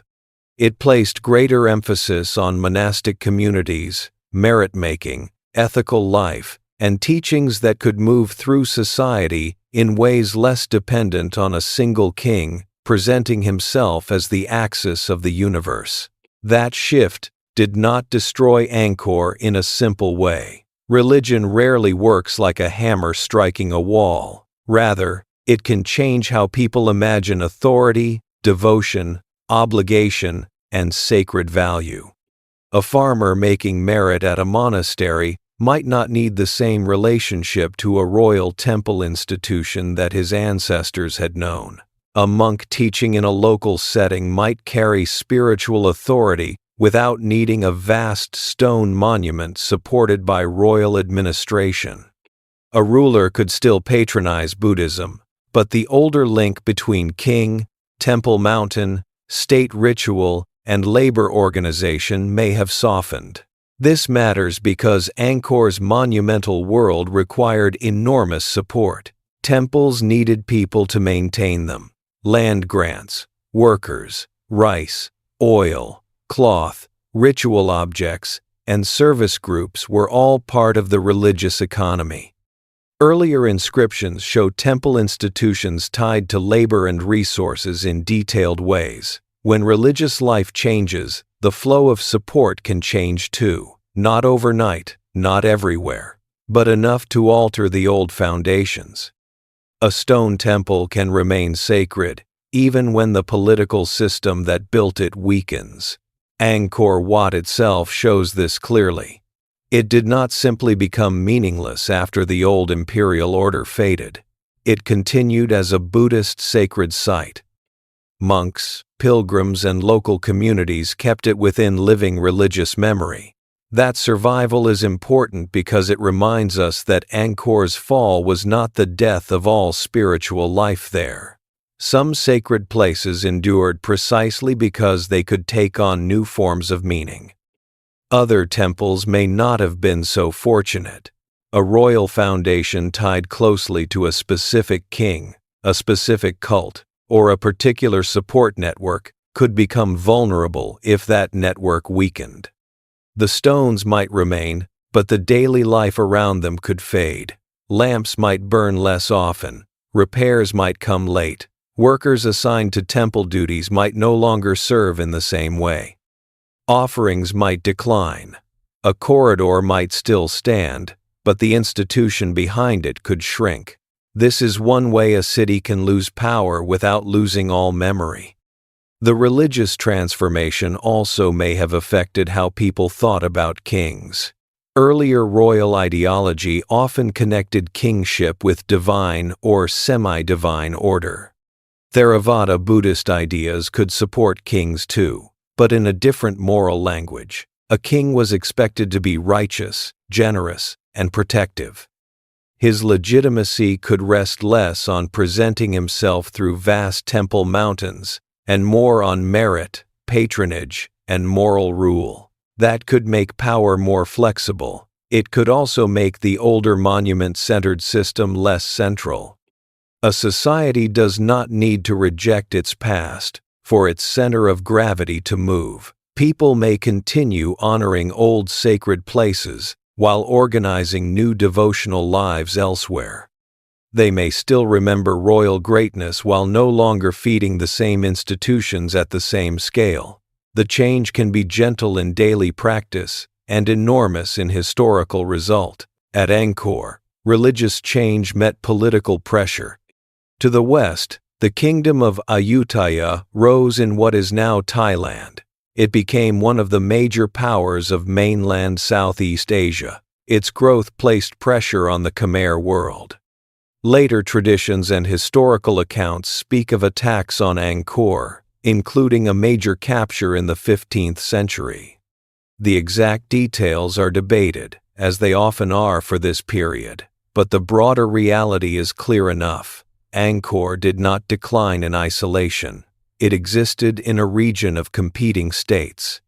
Military pressure can damage a capital even when it does not fully explain its fall. An army does not need to erase every building to change a kingdom's future. It can seize prestige, take captives, disrupt administration, weaken elite confidence, redirect tribute, and show that the old center is no longer secure.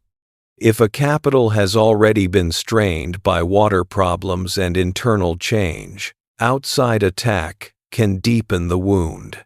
If the court has reason to fear repeated invasion, moving toward a more defensible or economically useful location may become practical. The old image of Angkor as a city suddenly abandoned after conquest is tempting. It gives the story a clear enemy and a clear moment, yet the evidence points toward a more complicated process. Angkor's royal role seems to have weakened across time, with environmental stress, political change, and regional rivalry all shaping the outcome. Ayutthaya mattered, but not as a single simple explanation that replaces all others. Still, the enemy beyond the forest was real. For rulers, military danger changes priorities. Labor that might maintain canals may be needed for defense. Rice that might support temple institutions may be needed for soldiers. Roads that once carried ritual goods and royal orders may carry warnings, refugees, or troops. A capital under threat must think not only about sacred geography but survival. If Angkor's water system had already become difficult to maintain, warfare could make repairs harder. If harvests were uncertain, feeding armies became harder. If local leaders doubted the old center's ability to protect them, loyalty could weaken. The pressures fed each other. The political world around Angkor was not standing still. Power in mainland Southeast Asia shifted across centuries. States rose, competed, borrowed from each other, fought, traded, intermarried, and adapted. Angkor had once been a dominant force. But dominance does not last merely because old monuments remain impressive. A kingdom must keep commanding the present, not only displaying the past. The later Khmer court may have found stronger opportunities away from the inland temple city. The region around Phnom Penh, near the meeting of major rivers and closer to wider trade routes, offered different advantages. River access mattered. Trade mattered. Contact with maritime networks mattered. A ruler based closer to active trade could draw wealth from commerce as well as agriculture. The old inland center of Angkor had been built around rice, ritual, and water management on a grand scale. A changing world may have rewarded a different geography. This does not mean the court simply woke one morning and chose a new future. Such movement would have been gradual, shaped by pressure and opportunity. If Angkor became costly to maintain, vulnerable to attack, and less central to the flow of wealth, shifting attention elsewhere made sense. The royal court did not have to hate Angkor to leave it behind. It only had to find that power could be exercised more effectively from another place. Capitals are not sacred forever, even when they contain sacred monuments. A court moves when the living needs of rule outweigh the inherited weight of stone. It moves toward trade, defense, allies, food, rivers, or political advantage. It moves because the world around it has changed. The old capital may remain holy, beautiful, and remembered, but the pulse of administration travels elsewhere. That may be one of the most important ways to understand Angkor's later history. The city was not swallowed because everyone forgot its value. It was swallowed because the kind of value it held changed. A royal center became a sacred landscape, a memory, a set of monuments, a place of continued devotion in some areas and neglect in others. It did not become nothing. It became something different. For the people living through this shift, the change may have been practical before it became symbolic. A family following the court might move because service, protection, or opportunity moved. A craft worker might go where patronage remained. A monk might stay at a temple that still had meaning. A farmer might remain if the land still supported life. A local leader might attach himself to a new center of power. A soldier might march west or south. A trader might prefer river routes. The great city thinned through many separate choices. History later gathers those choices under one word: decline. But decline is too neat for what people lived. Some parts of Angkor may have remained active while others quieted. Some temples continued to attract devotion. Some waterworks still held value. Some settlements may have persisted. The landscape did not pass from full life to total silence in a single motion. It became uneven. The old center no longer commanded the whole, but fragments remained alive. This unevenness explains why Angkor's fall can feel so mysterious. The evidence does not fit a clean collapse because the process itself was not clean. The Khmer world did not end. Angkor did not fully vanish. The temples did not all lose meaning. The forest did not cover every surface instantly. Yet the imperial capital, as a system, was no longer what it had been. The court, the temples, the water, and the people were no longer held together in the old way. A kingdom's center is not only a place on a map. It is a habit of movement. People move toward it. Goods move toward it. Honors move toward it. Ambitions move toward it. Sacred attention moves toward it. Fear and loyalty move toward it. When those movements change direction, the center loses force. Angkor's stones remained, but movement shifted. The religious movement shifted toward forms of Buddhism that could flourish beyond the old royal temple system. Economic movement shifted toward rivers and trade routes. Political movement shifted under pressure from rivals and new capitals. Environmental movement shifted as water became less reliable and infrastructure harder to manage. Military movement pressed from neighboring powers. All of these movements pulled away from the old arrangement. The jungle entered where the old movement slowed. To understand this, picture not a city emptied by panic, but a city no longer receiving enough attention. A corridor goes unrepaired. A wooden building collapses after years of rain. A pond fills with plants. A local path narrows. A roof beam rots. A carving darkens under moisture. The temple still exists, but fewer hands serve it. The road still exists, but fewer feet press it open. The canal still exists, but sediment thickens. A place can lose its city life before it loses its name. War may have quickened this process. When Ayutthaya expanded and challenged Khmer power, the old capital's vulnerability became harder to ignore. If Angkor was attacked or captured, the event would have carried not only material damage, but symbolic weight. A capital's aura depends on being seen as protected, chosen, and strong. Once an enemy can enter or dominate it, the claim weakens. Even if people return, the sense of permanence is altered. Yet military conquest alone cannot explain why the old imperial system did not simply reform in the same way. For that, we return to the other pressures. The water system was strained. The religious economy had changed. The political world had shifted. Trade opportunities lay elsewhere. The old center was not just wounded. It was becoming less suited to the future around it. A battle may mark a wound. It does not always create the whole illness.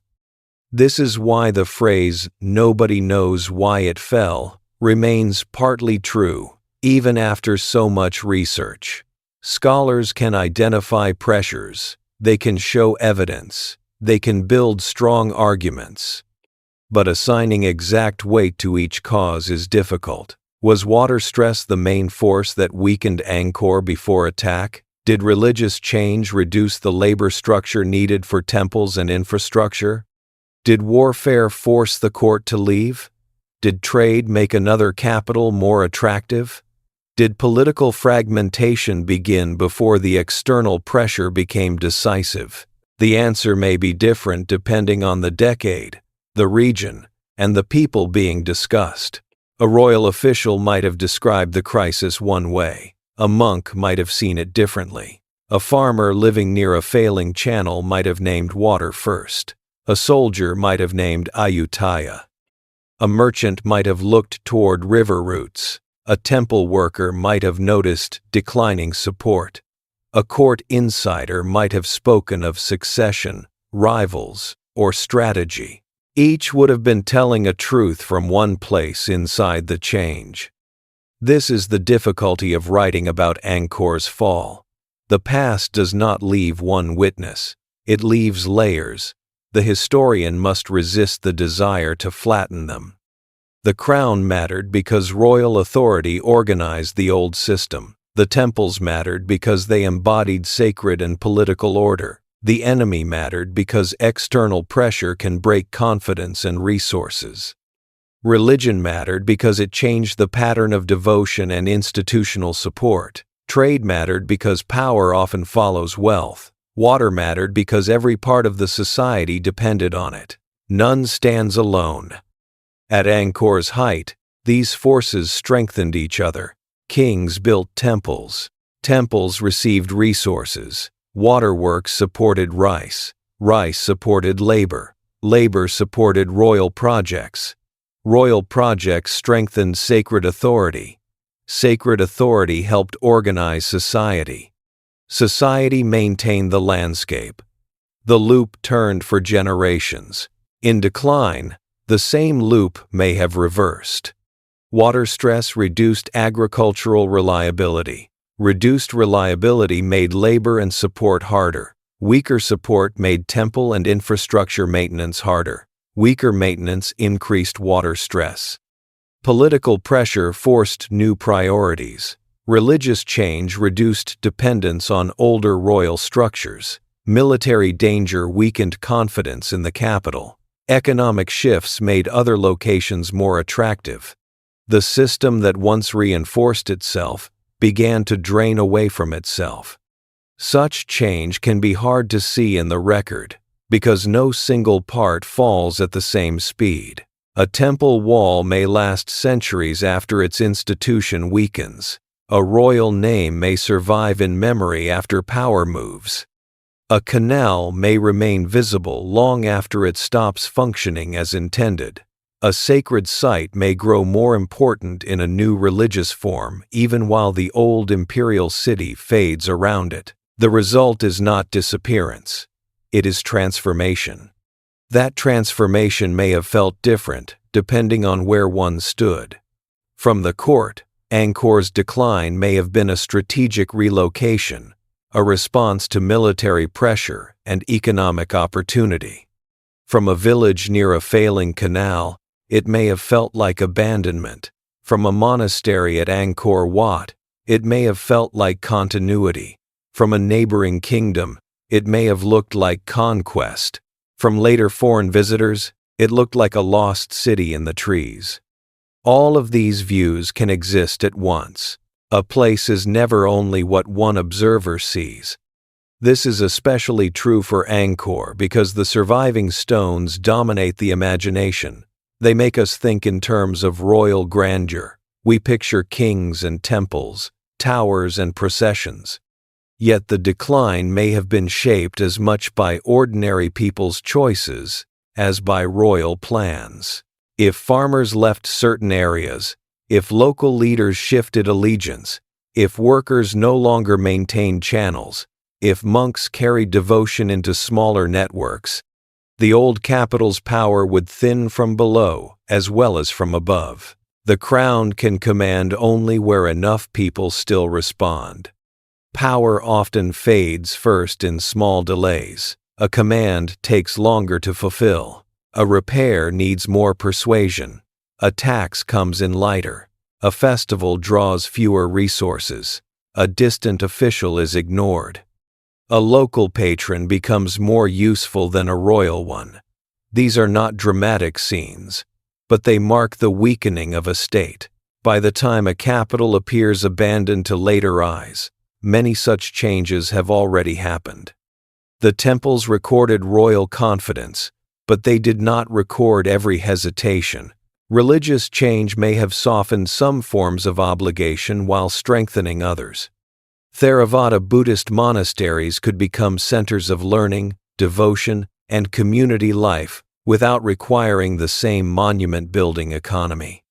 This may have made religious life more locally rooted and less tied to the giant royal foundations of earlier centuries. Such change could be spiritually rich while politically transformative. In that sense, Angkor's fall was not simply decay. Some of what replaced the old order was alive, meaningful, and lasting. A story focused only on ruins misses that. It turns change into loss alone. Yet history is rarely only loss. The decline of one form of power can open space for another form of life. The old Temple Mountain ideology faded, but Buddhism continued. The old capital weakened, but Khmer society continued. The royal center shifted, but memory remained. The forest grew, but not over everything. Even abandonment can be partial. Some temples, once tied to royal projects, may have received less care. Others remained active. Angkor Wat's continued religious life is a reminder that sacred value can outlive political systems. People did not need the old empire intact to keep praying there. The stones could be reinterpreted. The building could carry new meaning. The site could remain part of a living world even while the old royal city around it changed. This makes Angkor's later history especially moving. The same monument that once expressed imperial order could become a Buddhist sanctuary in a changed society. It did not need to be frozen in its original purpose. It could survive by becoming part of another devotional life. That survival complicates the idea of a swallowed kingdom. The jungle did cover many spaces. The old city did lose its central role, but some parts were held, remembered, restored, visited, and revered. The fall was not a clean erasure. It was a reworking of meaning. Military pressure from Ayutthaya also fits this pattern. An attack could damage and humiliate the old center, but it would not erase every relationship people had with the place. It could accelerate a shift already underway. It could persuade rulers that the old capital was too vulnerable. It could take captives and wealth. It could weaken networks, but it could not make Angkor's sacred landscape meaningless overnight. Again, the story refuses simplicity. Perhaps the best way to imagine the later Angkor period is as a great woven mat beginning to loosen. Some strands remain tight, others fray. Water management strains. Royal ideology shifts. Temple economies change. Military threats cut across old assumptions. Trade pulls toward different routes. Local life adapts. The mat does not vanish in one instant, but its pattern no longer holds as before. The forest later grows through the gaps. This image helps explain why the ruins seem both powerful and abandoned.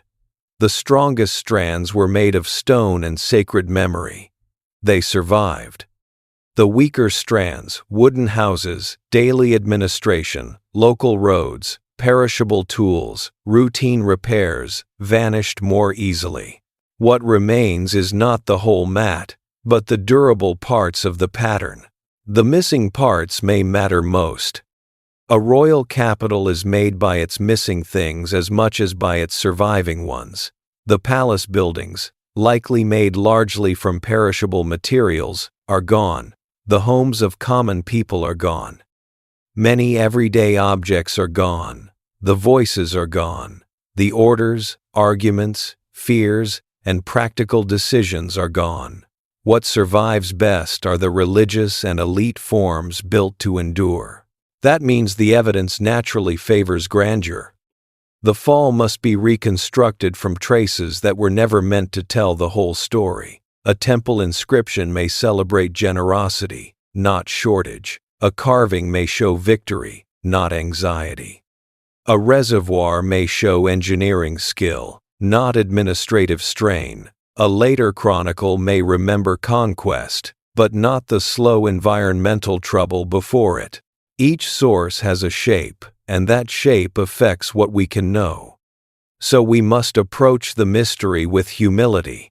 The old question, why did Angkor fall, may not have one answer, because Angkor itself means several things. The temple landscape did not fall in the same way as the royal court.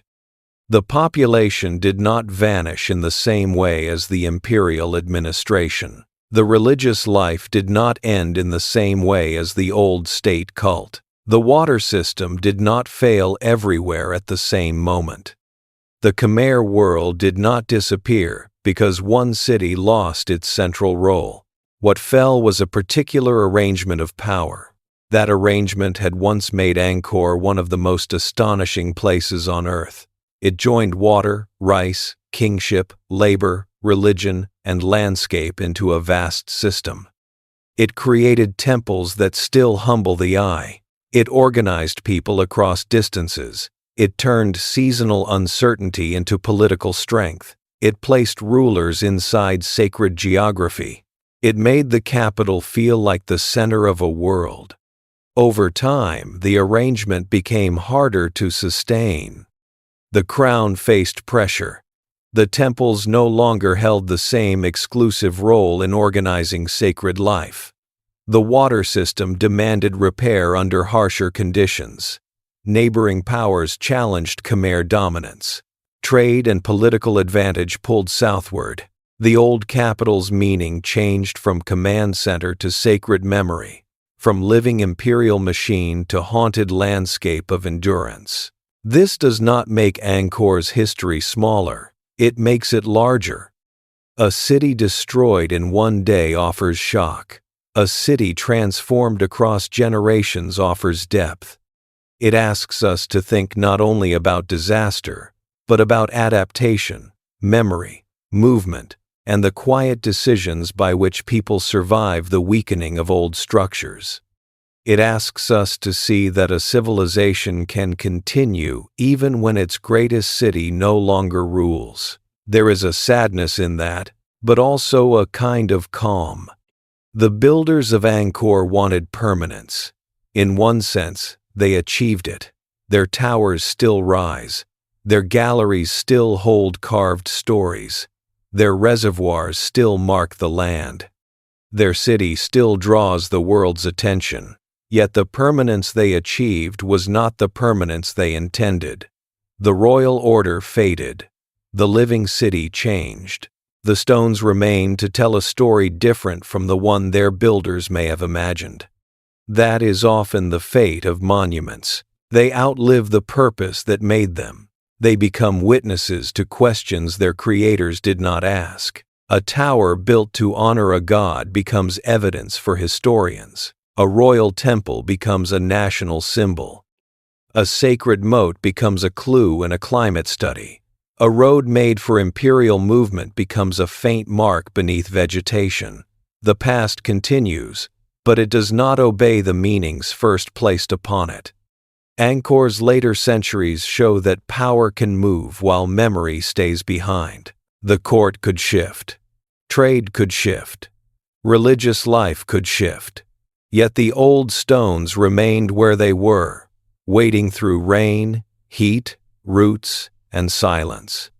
In that waiting, they gathered new meanings. They became sacred to later communities, astonishing to visitors, central to Cambodian identity, and endlessly important to scholars trying to read the old landscape. The jungle did not erase them, it framed them. This is why the image of Angkor covered in trees still feels so strong. It shows both loss and survival at once. The roots seem to claim the walls, but they also draw attention to them. The forest hides and reveals. It makes the stone look ancient, but it also preserves the sense that something vast happened there, something too large to be reduced to a single cause. The deeper we go, the less satisfying one answer becomes. A drought alone is too simple. A conquest alone is too simple. A religious shift alone is too simple. A trade shift alone is too simple. Angkor's fall belongs to the meeting of pressures: environmental, political, spiritual, military, economic, and social. The old capital stood where those pressures converged. When they became too strong, the center did not explode. It lost its pull. And once a center loses its pull, the world around it begins to rearrange. People go where water is more reliable, where patrons are stronger, where roads are safer, where trade is better, where religious life is active, where family ties offer support, where rulers can protect them. They do not always think of themselves as abandoning history. They are making life possible. This may be the most human part of Angkor's fall. The story is often told through kings, temples, enemies, and climate. Yet beneath those forces are families deciding where to plant, where to serve, where to pray, where to move, and where to stay. The kingdom's fall was not only a matter of royal policy, it was felt in ordinary calculations repeated across years.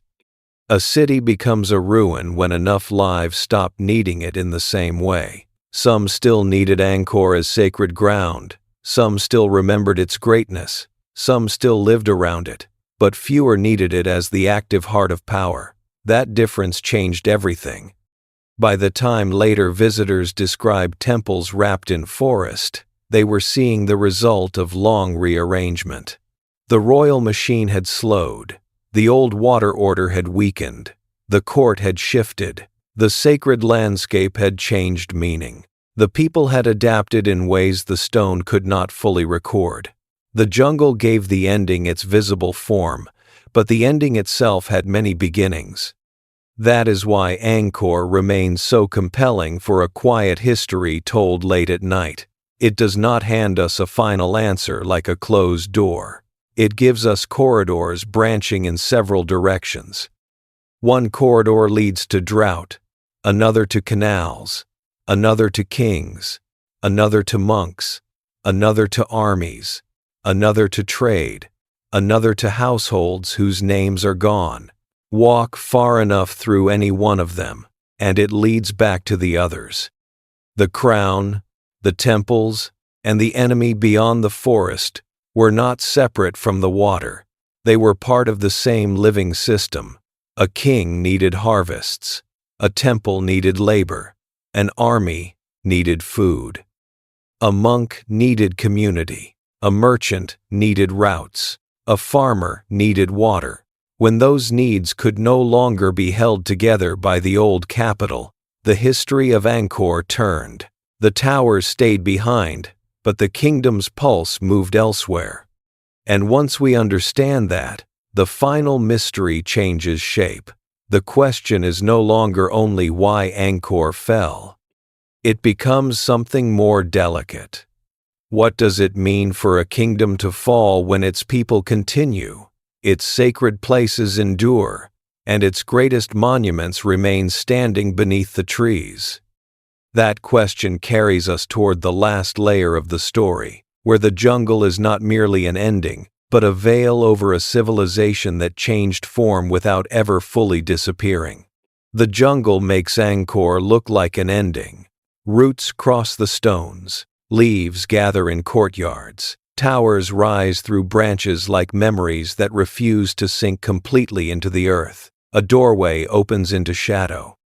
A corridor leads to a wall where dancers, gods, warriors, and animals still move in carved silence. The old roads are quieter now. The old canals no longer carry the same force. The royal center that once drew labor, grain, faith, and command toward itself no longer rules the landscape around it. Yet an ending is not always the same thing as disappearance. Angkor's story asks us to be careful with that difference. The old capital weakened. The royal court shifted. Many spaces fell into neglect. Forest grew over roads, temples, walls, ponds, and passages. But the Khmer people did not vanish. Cambodia did not vanish. Sacred memory did not vanish. Angkor Wat did not lose all meaning. Monks, pilgrims, local communities, and later generations continued to know the place in ways that do not fit the simple image of a lost city waiting in silence. The kingdom was swallowed by the jungle in one sense, but not in every sense. That is why the final layer of the mystery is the most delicate. We can ask why Angkor fell, and the question is fair. Something enormous did change. A royal city that once helped anchor a vast kingdom lost its old power. A landscape built with astonishing effort became harder to maintain. Temples once supported by complex institutions no longer received the same care everywhere. Waterworks that had helped feed a civilization carried signs of stress. Political authority moved away. The old world did not remain whole. But if we ask whether Angkor simply died, the answer becomes less certain. It is more accurate to imagine a transformation so large that later eyes mistook it for a disappearance. The old imperial machine slowed and broke apart, but parts of the living world continued. Religious practice adapted. People moved, stayed, returned, remembered, and reinterpreted. Power gathered in other places. The capital's role changed. The forest covered what human hands no longer cleared, but the ruins did not become empty of meaning. A place can stop being a capital and still remain sacred. A place can lose its political heartbeat and still hold memory. A place can be overgrown and still belong to the people whose ancestors built it. This is the quiet correction Angkor gives us after all the theories have been considered. The question is not only what caused the fall. The question is, what kind of fall leaves behind so much life, so much continuity, and so many unanswered traces? For centuries, Angkor's great temples stood through changing worlds. Rain marked the stones, plants opened cracks, sandstones softened under weather. Statues were moved, damaged, repaired, worshipped, reimagined, or left alone. Some spaces continued to receive devotion, others became more silent. The old city did not pass through one single state, called abandonment. It passed through many states: royal center, sacred landscape, local memory, overgrown ruin, colonial fascination, archaeological site, national symbol, and World Heritage treasure. Each state changed how people saw it. To a Khmer ruler at the height of Angkor's power, the city may have looked like the center of order. To a farmer near its canals, it may have looked like a place of duty, water, authority, and temple obligations. To a monk in later centuries, Angkor Wat may have been less a monument of vanished empire and more a living sacred space. To a foreign traveler seeing towers through the trees, it may have seemed like a lost world. To an archaeologist, it became a landscape to read carefully, one mound, channel, inscription, and stone at a time. The same place can hold many histories depending on who is standing there. This matters because the popular image of a jungle-swallowed kingdom often begins with astonishment and ends too quickly. It sees towers in the forest and imagines a mystery so complete that no one knew the place. But Angkor was not simply sleeping outside human memory. Local knowledge remained, religious life remained. Cambodian identity remained connected to the site.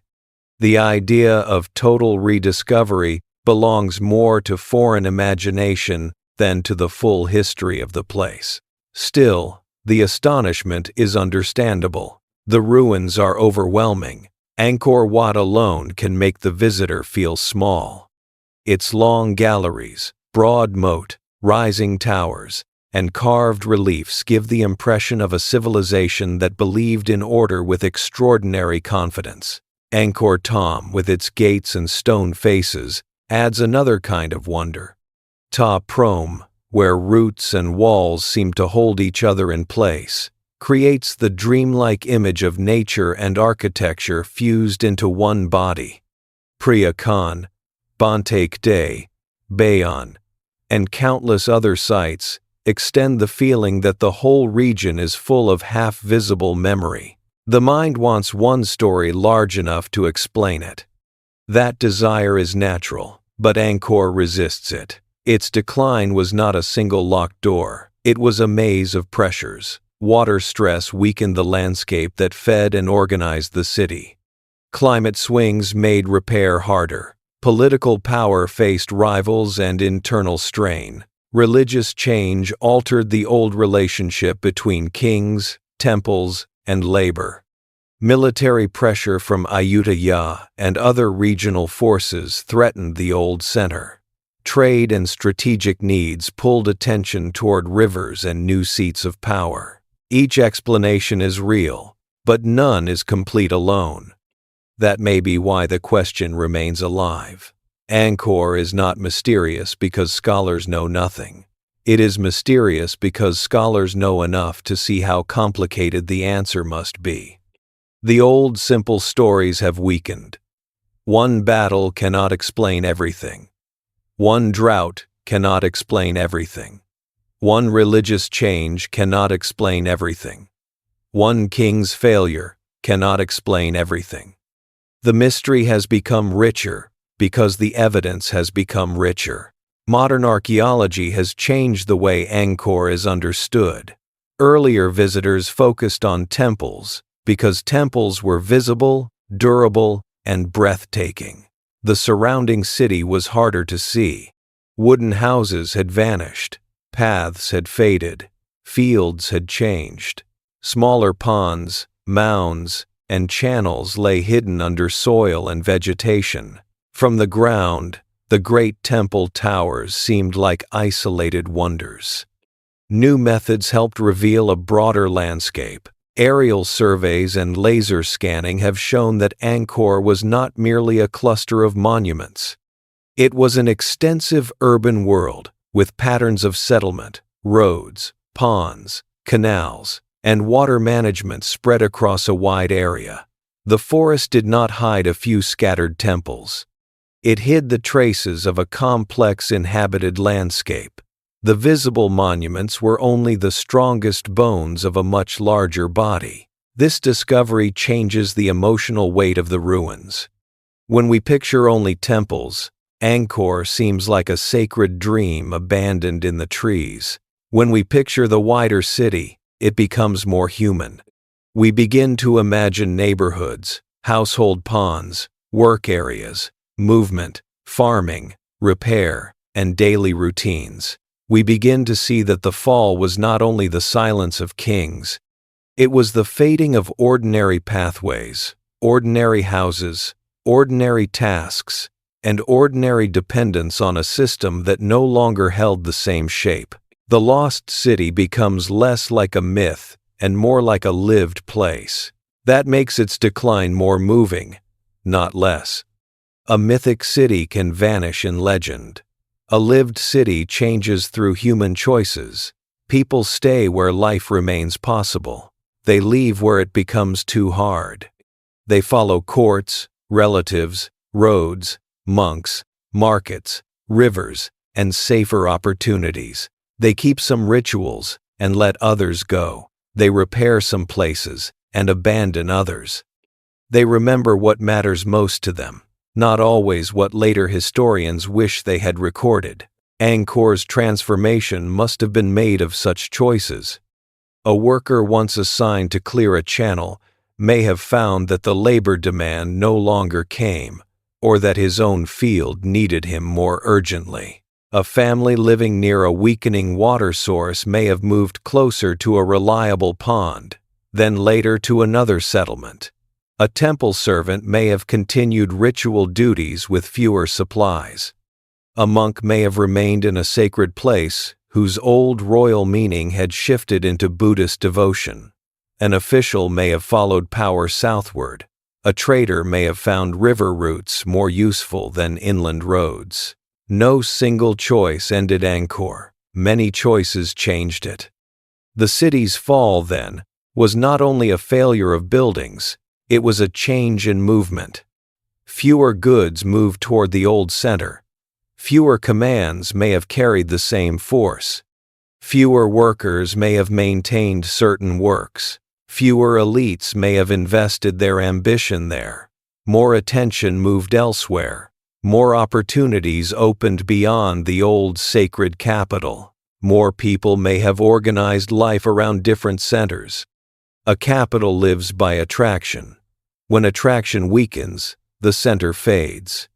The stones cannot show that fading directly. They stand too calmly. A tower does not reveal how many fewer people passed below it. A gallery does not record the year a roof nearby was no longer repaired.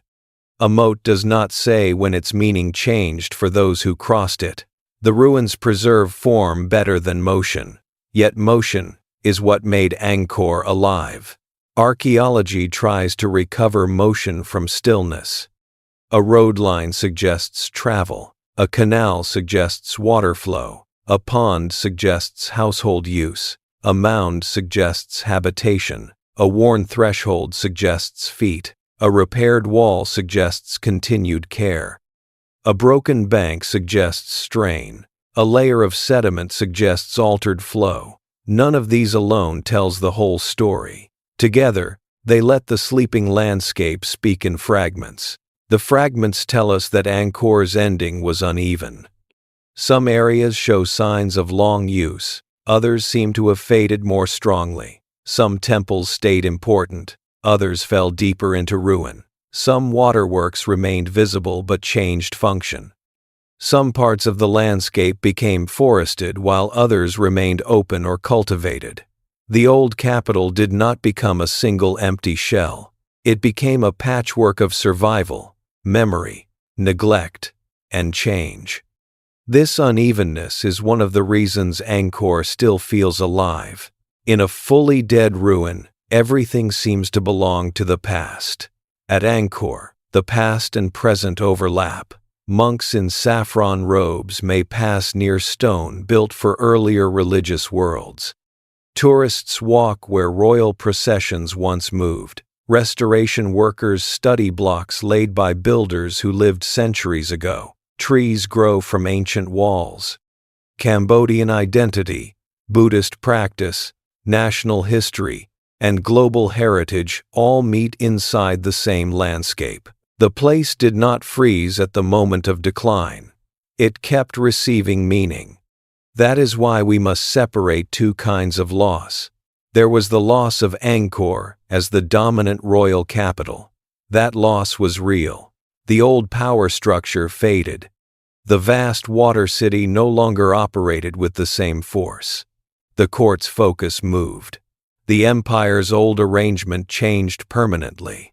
But there was not a total loss of Angkor as a sacred and remembered place. That continuity matters just as much. The famous image of rediscovery can unintentionally erase the people who remembered.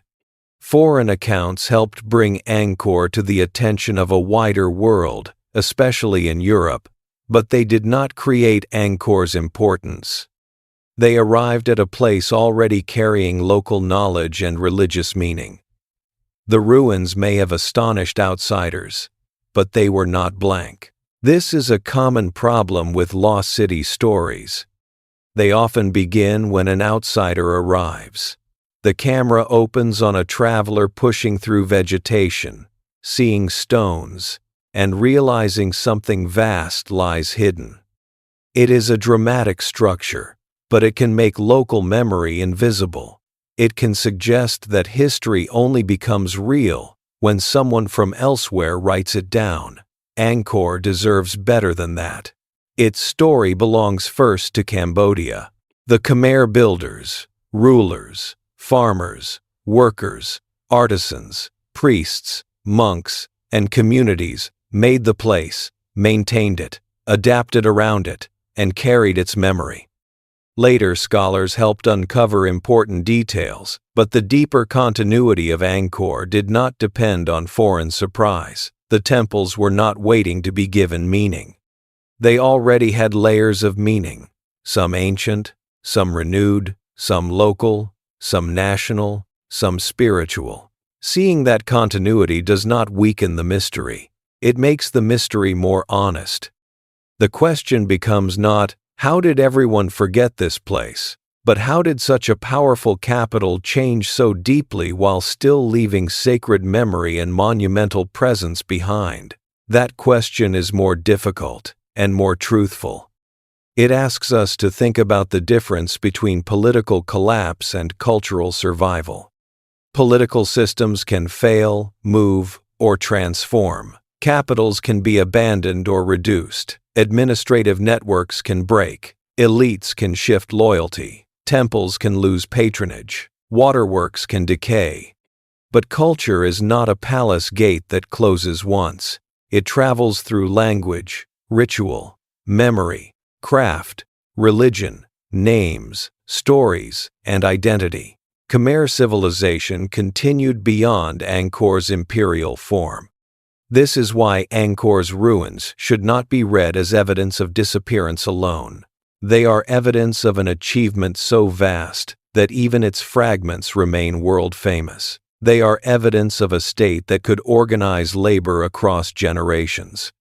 They are evidence of religious imagination, engineering skill, artistic refinement, and environmental ambition. They are also evidence that large systems can become vulnerable when climate, infrastructure, politics, and belief no longer reinforce one another. The same stones carry triumph and warning.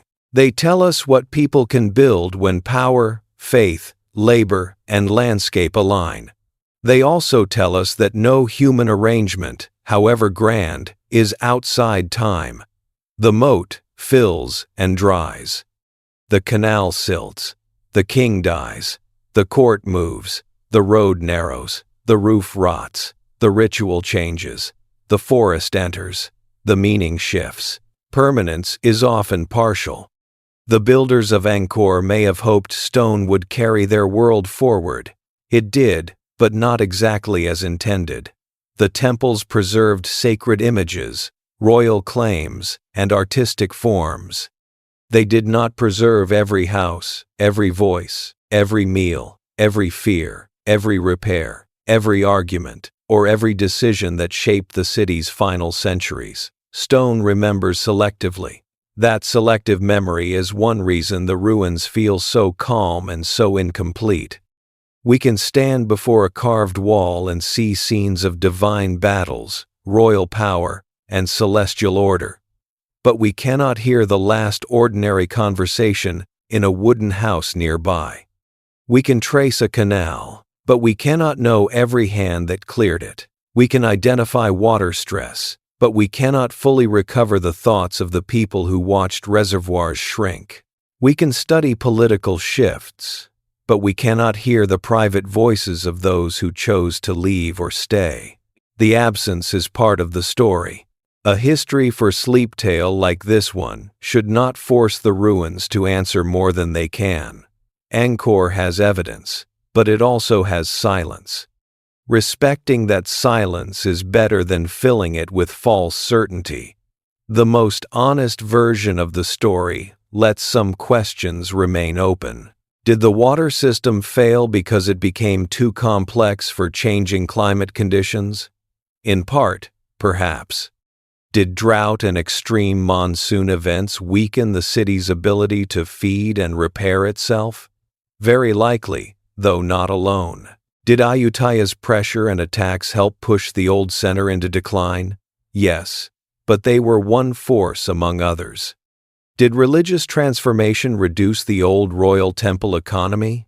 It may have, though the process was gradual and uneven. Did trade and strategic advantage pull power toward new places? That seems likely. Did the people vanish? No. Did Angkor simply collapse in one dramatic instant? The evidence argues against that. The answers form a pattern rather than a single line. And perhaps that pattern is why Angkor stays in the imagination. A single cause collapse can be explained and put away.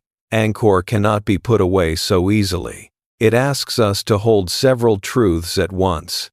It was mighty and vulnerable. It was abandoned in some areas and remembered in others. It was damaged and preserved. It was changed by nature, but not caused by nature alone. It fell as a capital, but endured as a sacred place and a symbol. The jungle did not erase the kingdom. It covered the parts no longer held open by the old order. That image is quieter and more powerful than total disappearance. It means the forest was not an enemy charging at the gates. It was patient. It entered through gaps left by human change. Where roads lost traffic, plants narrowed them. Where channels lost maintenance, silt and vegetation gathered. Where roofs failed, rain entered. Where walls cracked, roots thickened. Where institutions weakened, care became uneven. Nature does not need to hate a city to overtake it. It only needs time. Yet time also preserved Angkor in unexpected ways. The forest that damaged stones also helped create the haunting beauty that made the site unforgettable to later observers. The ruins that seemed lost became central to modern understanding of Khmer history. The old temples became part of Cambodia's national image. Angkor Wat itself appears on the Cambodian flag, a rare and powerful sign of how deeply one monument can stand for a people's historical identity. The old capital lost royal command, but gained another kind of presence. It became memory in stone. That memory has not been peaceful in every century.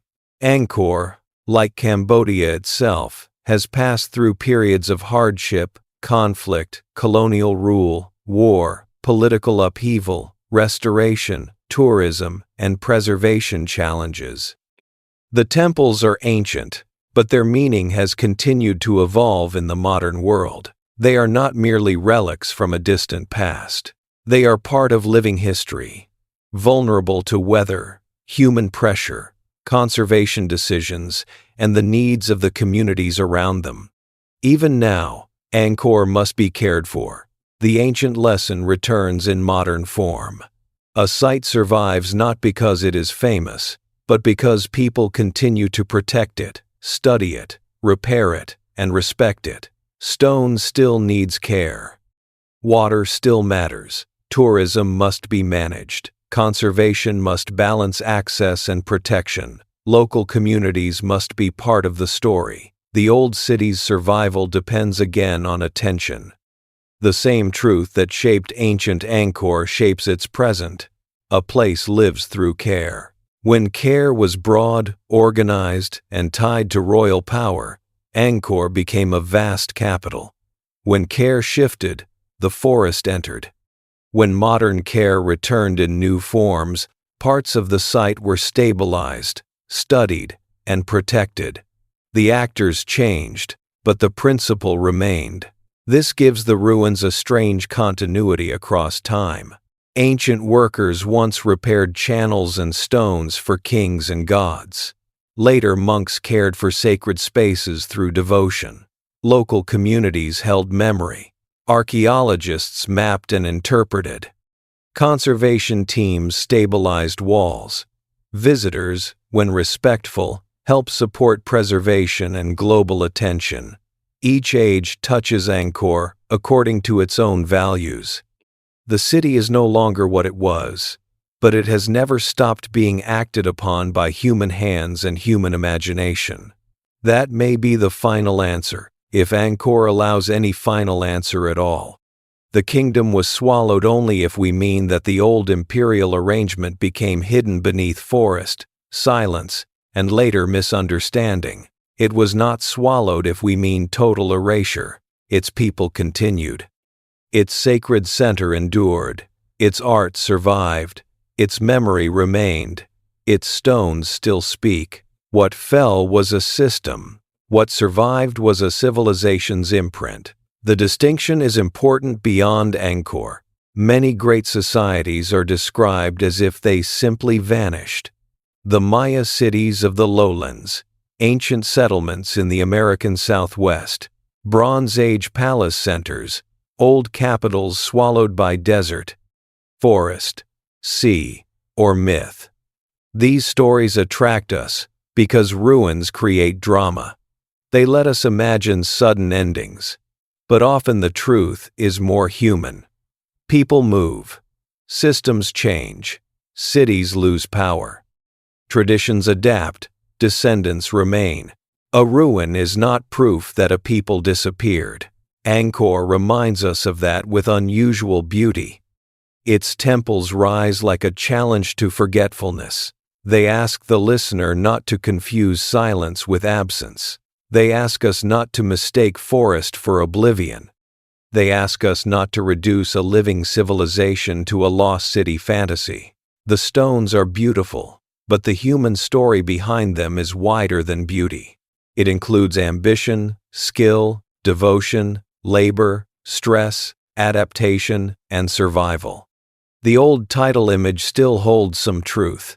An entire kingdom was swallowed by the jungle.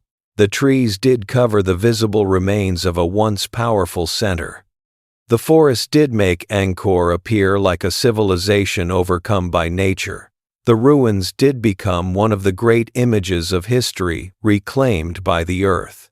But the second half of the idea, that nobody knows why it fell, needs a softer answer. Nobody knows in the sense that no single cause can be named with complete certainty. Nobody knows in the sense that the final human experience of the decline is lost to us.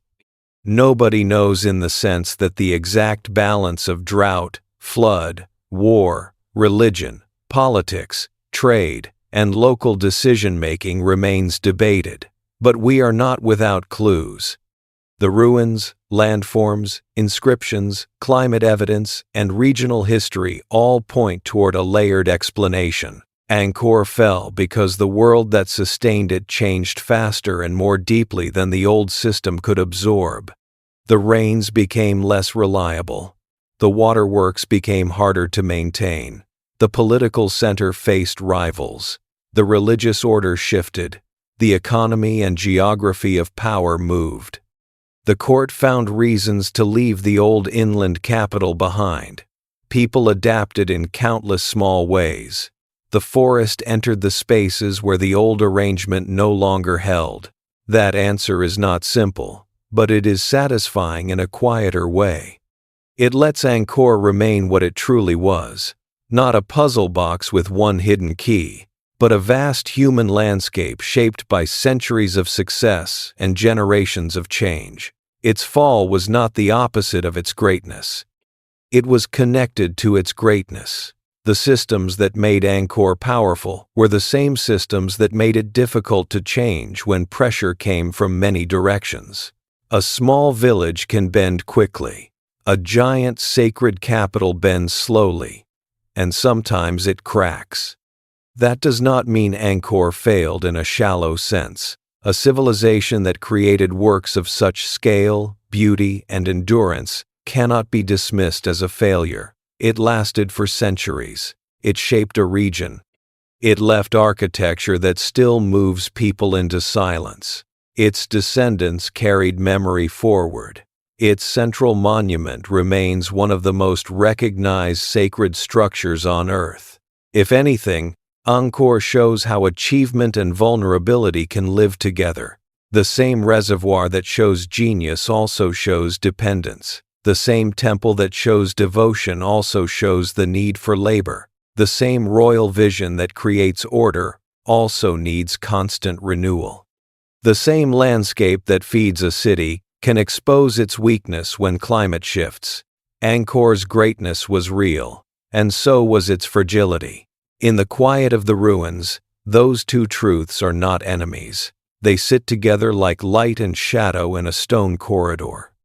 Near the end of this journey, picture the city again, not as it was at its height, and not only as it appears now, but in between. Imagine a temple still visited, while nearby paths grow narrower. Imagine a canal still carrying water in one season, and failing in another. Imagine a family deciding to move toward a better opportunity. Imagine a monk tending a sacred space whose original royal meaning has changed. Imagine a court looking southward, toward rivers and trade. Imagine rain falling on stones that fewer people now repair.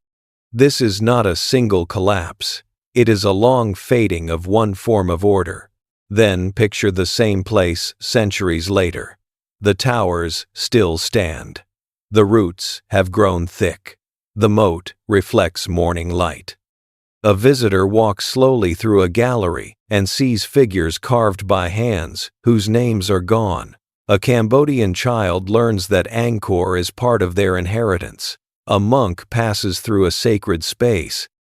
A scholar studies the land from above and sees the hidden shape of an old city. A conservation worker steadies a wall against time. The kingdom is gone, and yet something remains. That is the power of Angkor.